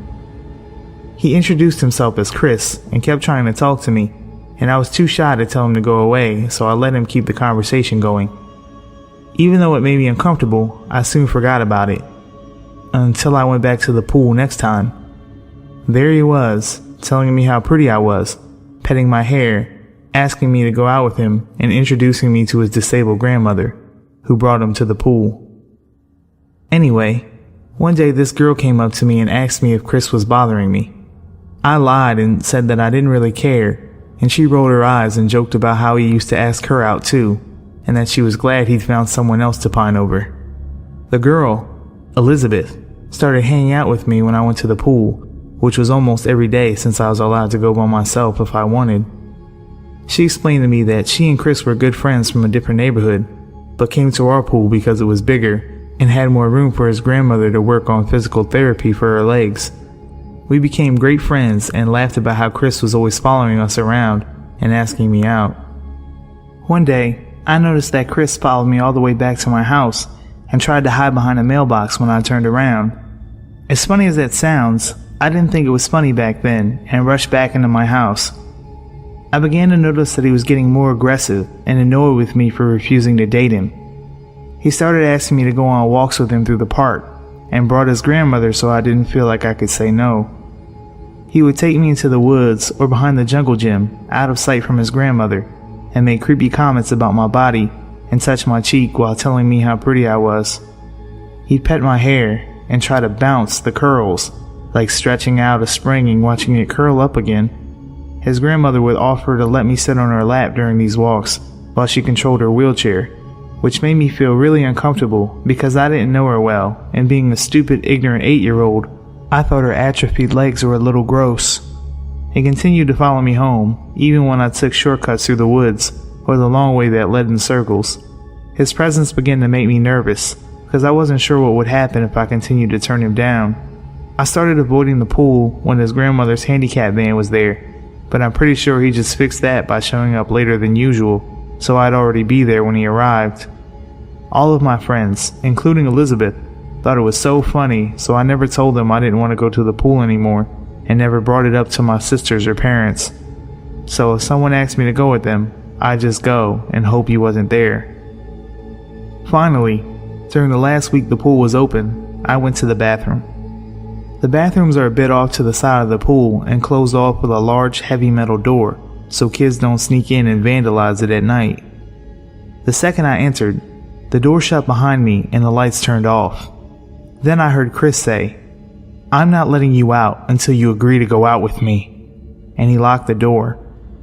The bathroom was cold and pitch black, and I was terrified of the dark at the time. The tile was that disgusting, slimy, wet feeling that tile gets when it's wet, with bits of dirt and sand on it, which is why I never liked going in there in the first place. It also smelled like chlorine and a typical subpar public restroom, stuff of nightmares for an 8-year-old. I started banging on the door and screaming for help, but nobody could hear me because of the really heavy door in the location. But then some angry soccer mom started screaming at me to stop pranking her and how much trouble I was in. Turns out that she'd been locked in there too, and was mad that while she was peeing, the lights turned off. She called for help with her phone, and I was eventually let out of the bathroom. Being 8, I didn't think much about it, but now I realize how creepy the whole situation was. I should have told someone the first time he followed me home, and it never occurred to me to just stop going to the pool. The lifeguard stopped allowing people from other neighborhoods due to an unrelated series of break-ins, and I'd heard that he was banned from the pool for locking me and the mom in the bathroom.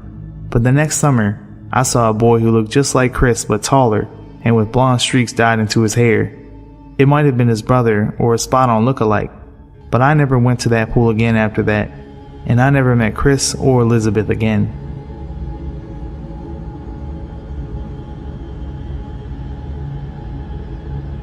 Some background info.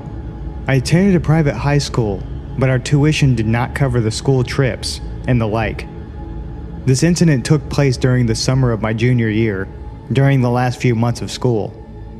During high school, I was part of the Language National Honor Society, a club that will only let you in if you have an A and are overall level 3 years of language study in a non-English language. Mine was Japanese. I had taken several classes over the summer and tested from level 2 to level 4. I was ecstatic to join the club and do all the activities advertised, including traveling to our respective countries of study. That meant if I kept my grades up, I would be able to travel to Japan just over summer for a home stay. Part of the way us students raised money for our trips was to recycle all of the school's recycling and turn it in for a collective fund. Again, private high school. I guess we just did things differently. Anyway, the jobs for recycling were divided between the students who sorted the recycling and dug through the trash at school, and ones who drove the bags of bottles to the local recycling center. I was in the latter group, since my family owned a Suburban, which could fit most of the bags in one trip, with all the other seats down. So during late April, early June, I was signed up to take the bags. My mom offered to drive, since she wanted to use the truck to go shopping later in the day. It was surprisingly hot for the west side of Oregon. I was dressed in jean short shorts and a t-shirt and sneakers. No way I was going to wear flip-flops at the center, even with the heat. Old soda feels disgusting as it dries between your toes, trust me. At this time, my mom and I were not in a good spot in our relationship. We butted heads over every little thing, including recycling. She couldn't understand why I insisted on going to the recycling center early in the week. It was wasting time because she needed to buy something for one of my siblings' school projects. If you want, you can just drop me off. I'll grab a soda or something and text you when I'm done or walk home, I said, annoyed. She sighed. I'll wait around for a bit. When we reached the center, which was connected to a QFC, she parked one row from the entrance and I hopped out, dragging 3 huge bags with me. I returned to the car to grab the second batch when I felt it. That tingle go up your spine when someone is watching you. I frowned and then looked around. There was no one around really, except for an elderly looking old man sitting in his car in the row behind us. He was looking right at me. I did a quick check to make sure there was no soda streak on my bare legs. Shit, there's a hole in my shorts. Jerk. To go ahead and laugh at the dumb teenager with bright pink panties. He wasn't laughing, but I was more embarrassed by the staring than creeped out. With a huff and a grumble, I dragged the remaining bags to the recycling center. It's a small open room that you can see into from the parking lot. Recycling machines lined the walls, and I got to work. A few minutes pass, and I get a text from my mom. I'm going ahead to the mall. Text me when you're on your way home. I don't want you waiting around for me to pick you up. Great, I text back. A few more minutes later, and I hear a car pulling up into the parking spot right in front of the recycling center opening. I look up as a reflex, and I felt my heart sink. It's the old man from before. The tingle down my spine is made of ice this time, settling in my gut. This was not okay. The man was watching me. Even if he was waiting for somebody, why not remain in his original spot? Why pull up in front and park instead of driving closer to the grocery store entrance? Still, I try to ignore it. That is, until I hear a creak of door hinges. My head snaps up, and I see the man has opened his door and has one leg sticking out. I text my mom, "Can you come back?" She asks why. There's this guy watching me and is creeping me out. Just go tell one of the employees if he's really bothering you. You're young. I'm sure you can outrun them anyways. Yeah, thanks, Mom. The man hasn't gotten out of his car yet. He's just sitting there, watching me. Watching me stand there with my phone in my hand. That's when I noticed a very rhythmic movement of one of his arms. Hell no. Abandoning my bottles and walking out of the recycling center and heading towards the entrance of the QFC. As I pass the car, I can't help but look, just to make sure I'm right. And lo and behold, the man is sitting there half out of his car watching me. He's exposed and pleasuring himself. That sight makes my lip curl in disgust. I hurry into the QFC and tell the first employee I see what's going on. She just says, "Oh, that's gross," and walks away. Yeah, fuck you too, lady. I feel gross. Violated almost. It makes my skin crawl, but I'm too nervous to go back out of the store again. I linger by the doors like a creep myself. Nervous. After about 5 minutes, another employee, a man this time, comes up to me and asks if I'm lost, and reminds me that there's no loitering in the store. I have no choice but to go back out again. Thankfully, the man is gone. I finish the recycling, turn in the receipt for cash, buy the damn soda and walk home. I never saw that man again, and opted for sorting bottles at the school instead of taking them to the recycling center. On the plus side, my relationship with my mother has gotten a lot better since. The downside, it wasn't the last, or even the most extreme creepy encounter I've experienced.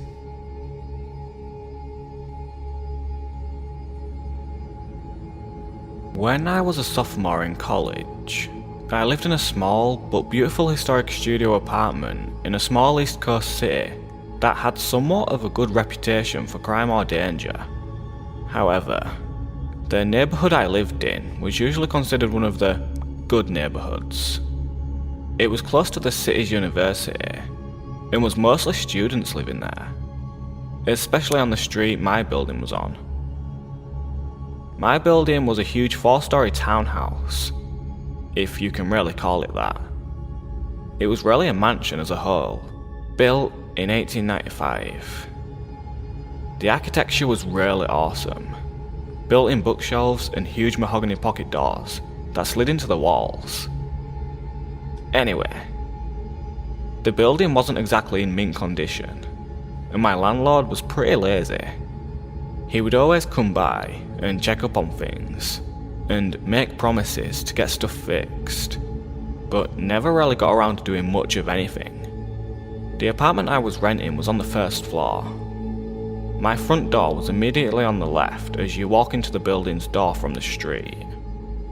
This door, the building's front door, which from the street opened to a small lobby area with only one door in it, mine, and a staircase to the other apartments upstairs, was huge and heavy and was never locked. In fact, you couldn't lock it. And in fact, it didn't even close all the way. So basically, the door to my apartment was open to the street. I asked my landlord countless times to please do something about the front door, but he never did anything. Well, one night, I was getting home from work and it was very late, about 3:45 AM. I worked as a pizza delivery driver at a place that was open really late every night. And I was just sitting on my couch watching a little TV before I went to bed.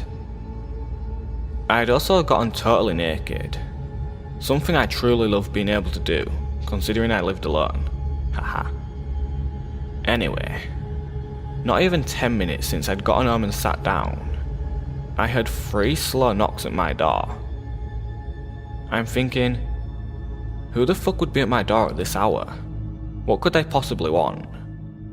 Why didn't I hear the building's front door open like I normally do? Young and naive, I was half scared and half intrigued. I put a robe on and slowly crept towards the door, which, by the way, was literally right next to the couch where I was sitting. At this point in time, my door didn't have a peephole, so I just had to kind of take a leap of faith and open the door. When I did, a tall, emaciated, middle-aged man stood staring down at me, with low eyes and a grin. He was wearing all black, many layers, and a big black trench coat. The first thing he said was, "Can I come in?" With the door barely open, I got a deep pit in my stomach and just went, no man, what's up? He just stared into my eyes for a second, clearly disappointed, and then said, "I've seen you around," and started to grin again. The pit in my stomach had evolved into a churning sensation, and I was starting to get nauseous.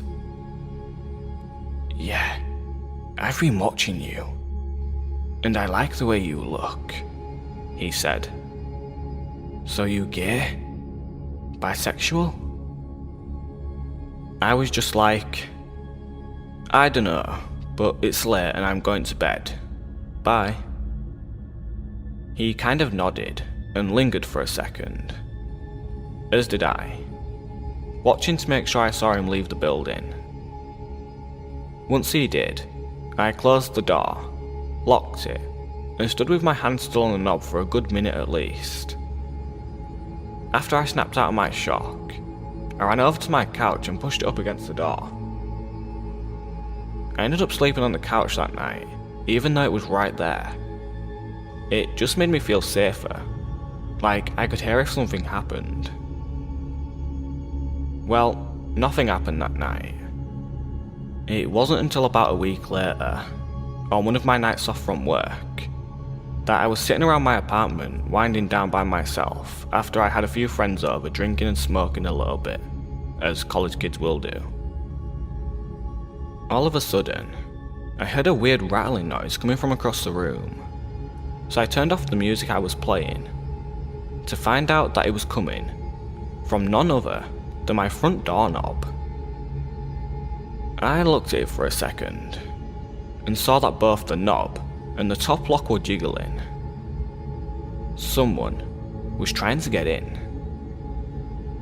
Like a deer in headlights, I was frozen, staring at the things wiggle and shake, until I started to see the top lock actually budge and start to turn. I leapt up from my chair and sawed to the door, grabbing tightly on the lock, forcefully twisting it back to being locked. The jiggling of the lock and knob stopped for a second, because whoever it was clearly knew that I knew.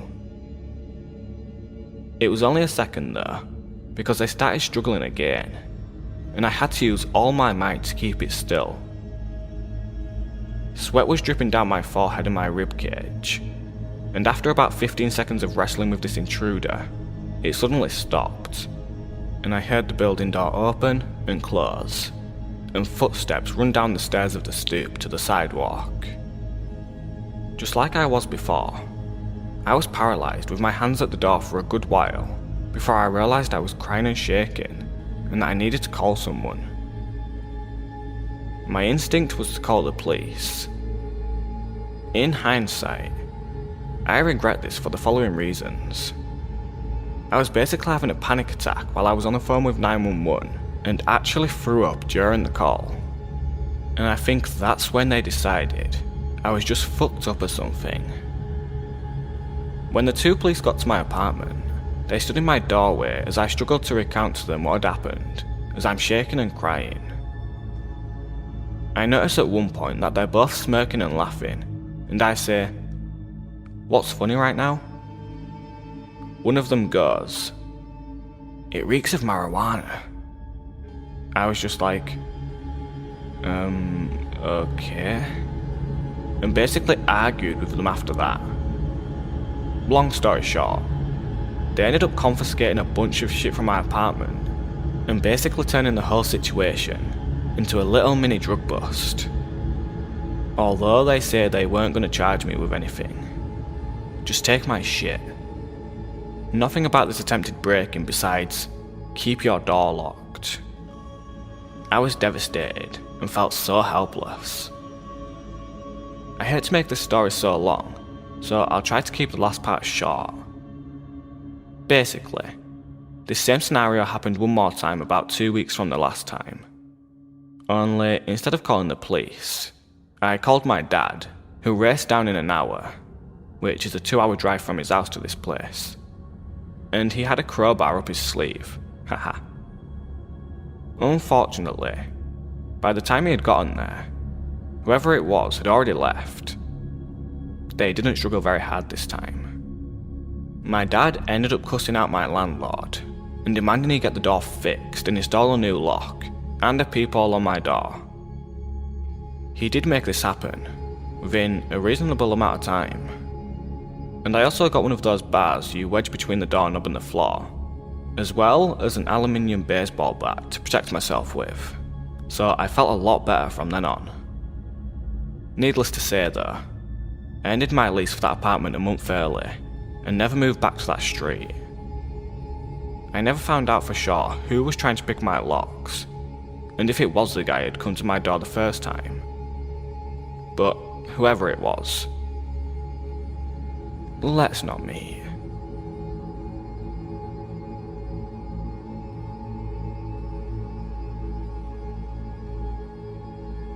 When I was a sophomore in college, I lived in a small but beautiful historic studio apartment in a small East Coast city that had somewhat of a reputation for crime and danger. However, the neighborhood I lived in was usually considered one of the good neighborhoods. It was close to the city's university and was mostly students living there, especially on the street my building was on. My building was a huge 4-story townhouse, if you can really call it that. It was really a mansion as a whole, built in 1895.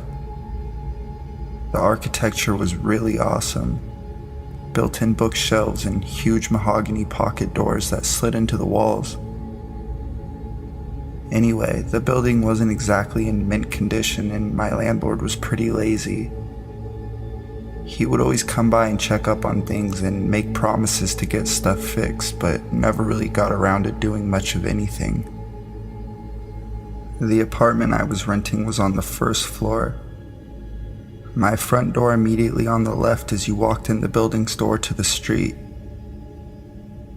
This door, the building's front door, which from the street opened to a small lobby area, with only one door in it, mine, and a staircase to the other apartments upstairs was huge and heavy and never locked. In fact, you couldn't lock it, and in fact, it didn't even close all the way. So basically, the door to my apartment was open to the street. I asked my landlord countless times to please do something about the front door, but he never did anything. Well, one night I was getting home from work and it was very late, about 3:45 a.m. I worked as a pizza delivery driver at a place that was open really late every night. And I was just sitting on my couch watching a little TV before I went to bed. I had also gotten totally naked, something I truly loved being able to do considering I lived alone. Anyway, not 10 minutes since I'd gotten home and sat down, I hear 3 slow knocks at my door.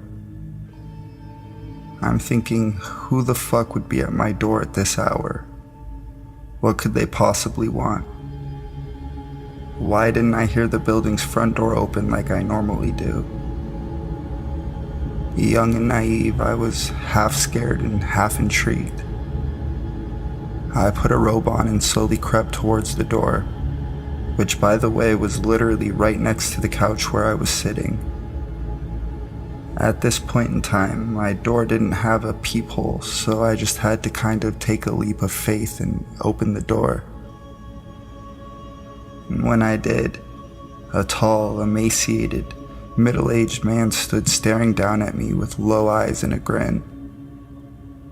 He was wearing all black, many layers, and a big black trench coat. The first thing he said was, "Can I come in?" With the door barely open, I got a deep pit in my stomach and just went, no man, what's up?" He just stared into my eyes for a second, clearly disappointed, and then said, "I've seen you around," and started to grin again. The pit in my stomach had evolved into a churning sensation and I was starting to get nauseous. "Yeah, I've been watching you, and I like the way you look," he said. "So you gay? Bisexual?" I was just like, "I don't know, but it's late and I'm going to bed. Bye." He kind of nodded and lingered for a second, as did I, watching to make sure I saw him leave the building. And once I did, I closed the door, locked it, and stood with my hands still on the knob for a good minute at least. After I snapped out of my shock, I ran over to my couch and pushed it up against the door. I ended up sleeping on the couch that night, even though it was right there. It just made me feel safer, like I could hear if something happened. Well, nothing happened that night. It wasn't until about a week later, on one of my nights off from work, that I was sitting around my apartment winding down by myself after I had had some friends over drinking and smoking a little bit, as college kids will do. All of a sudden, I hear a weird rattling noise coming from across the room, so I turned off the music I was playing to find out that it was coming from none other than my front doorknob. I looked at it for a second and saw that both the knob and the top lock were jiggling. Someone was trying to get in. Like a deer in headlights, I was frozen staring at the things wiggle and shake until I started to see the top lock actually budge and start to turn. I leapt up from my chair and soared to the door, grabbing tightly on the lock and forcefully twisting it back to being locked. The jingling of the lock and knob stopped for a second because whoever it was clearly knew now that I knew. It was only a second though before they just started struggling again, and I had to use all my might just to keep it still. Sweat was dripping down my forehead and my rib cage, and after about 15 seconds of wrestling with this intruder, it suddenly stopped, and I heard the building door open and close, and footsteps run down the stairs of the stoop to the sidewalk. Just like I was before, I was paralyzed with my hands on the door for a good while before I realized I was crying and shaking and that I needed to call someone. My instinct was to call the police, and in hindsight I regret this for the following reasons. I was having basically a panic attack while I was on the phone with 911 and actually threw up during the call, and I think that's when they decided I was just fucked up or something.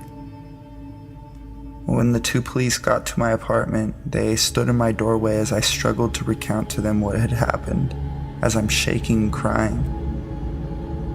I noticed at one point they're both smirking and laughing, and I say, "What's funny right now?" And one of them goes, "It reeks of marijuana." I was just like, okay, and basically argued with them after that. Long story short, they ended up confiscating a bunch of my shit from my apartment and basically turning the whole situation into a little mini drug bust. Although they said they weren't going to charge me with anything, just take my shit. Nothing about this attempted break-in besides, keep your doors locked. I was devastated and felt so helpless. I hate to make this story so long, so I'll try to keep this last part short. Basically, this same scenario happened one more time about 2 weeks from the last time. Only instead of calling the police, I called my dad, who raced down in an hour, 2-hour drive from his place to this place, with a crowbar up his sleeve. Unfortunately, by the time he'd gotten there, whoever it was had already left. They didn't struggle very hard this time.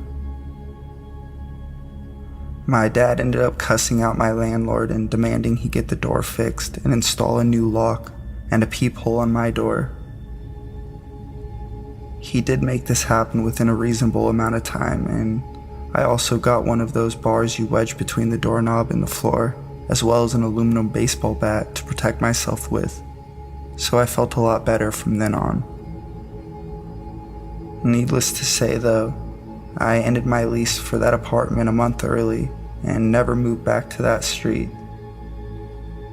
I never found out for sure who was trying to pick my locks and if it was the guy who would come to my door the first time, but whoever it was, let's not meet.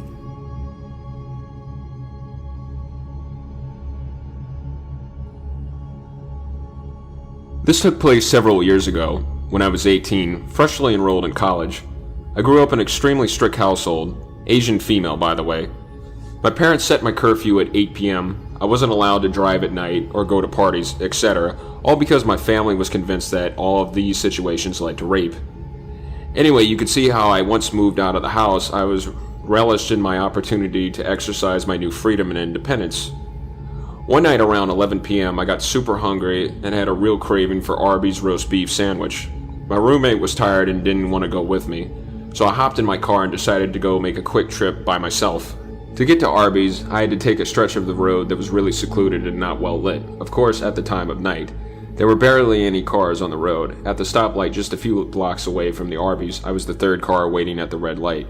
Car A was very front, car B was behind it, and I was behind car B. There was a last car, car C, that's behind me. All of a sudden I guess he must have thought that the light turned but is still red. The car in front of me stepped on the gas and lurched forward, tapping into the back of the car in front of him. The two drivers immediately got out and started looking at the damage. Neither of them were hurt, and there was little to no damage that I could see made to either car. I had no idea what to do in this situation. Again, I was a dumb 18-year-old, just got injected into the adult world, and I had never witnessed an accident of any kind before. Was I supposed to stick around as a witness or something? I wasn't sure, but I felt uneasy about the idea of getting out of my car in the middle of the night on a really isolated road to talk to two guys, especially when I didn't think they needed my intervention at all. Again, it was a super minor fender bender, and they were talking really civilly, though they didn't move their cars. So the light turned green, I decided to move over into the other lane and proceed on my way. Again, this may have been the wrong thing to do, but I didn't know any better. The car that had been behind me didn't like the fact that I was trying to leave. To this day, I have no idea what they were thinking. At the time, they must have thought I caused the accident or something. Anyway, as I shifted over into the other lane to leave, they started blasting their horns at me. I got super scared and proceeded down the road, past the green light. And car C, the one behind me, took off after me. What ensued was still the most terrifying experience I've ever had. The car, which I could dimly see had 2 male figures in front seat, followed me closely for quite a while, occasionally blasting their horns aggressively. They would speed up until they were just about to hit the back of my car when I was starting to get really freaked out, so started making random turns to lose them, or to see if they were really following me. They definitely were. I made 3 left turns and they were still on my tail. Eventually the car pulled over into the lane beside me and kept speeding and nudging into my lane, as if to cut me off or run me off the road. I was actually crying now and called my then boyfriend, telling him what was happening. I initially wanted to drive to his house, but then I realized I didn't want these psychos knowing where he lived. I tried to avoid making eye contact with the 2 men in the car beside me, and tried not to let them imitate me off the road. They kept blaring the horn, and then eventually the driver rolled down the window. I was too scared to talk to him, but I could hear what he screamed clearly through my window, which had a slight gap in the top that never sealed up. "We're gonna catch you, bitch, and I'm gonna rape your dumb ass." I think the guy next to him said something like, "Don't slow down" or something, but I couldn't hear it clearly over the rushing of the wind and the sounds of our cars accelerating. My boyfriend heard them shouting over the phone and directed me to the nearest police station, which was about 8 minutes away from where I was. It was actually hard for him to find the police station to give me any directions to it because he had no idea where I was. 2 guys kept shouting things at me, but I didn't know what was said. I was too busy blabbering to my boyfriend. Maybe it was really hard to remember what went on in those moments. Physically, I was speeding so fast to try to get away from those guys. At this point, I was just hoping a cop would stop me. There were no cars on any of the roads we went down, and it just made everything worse.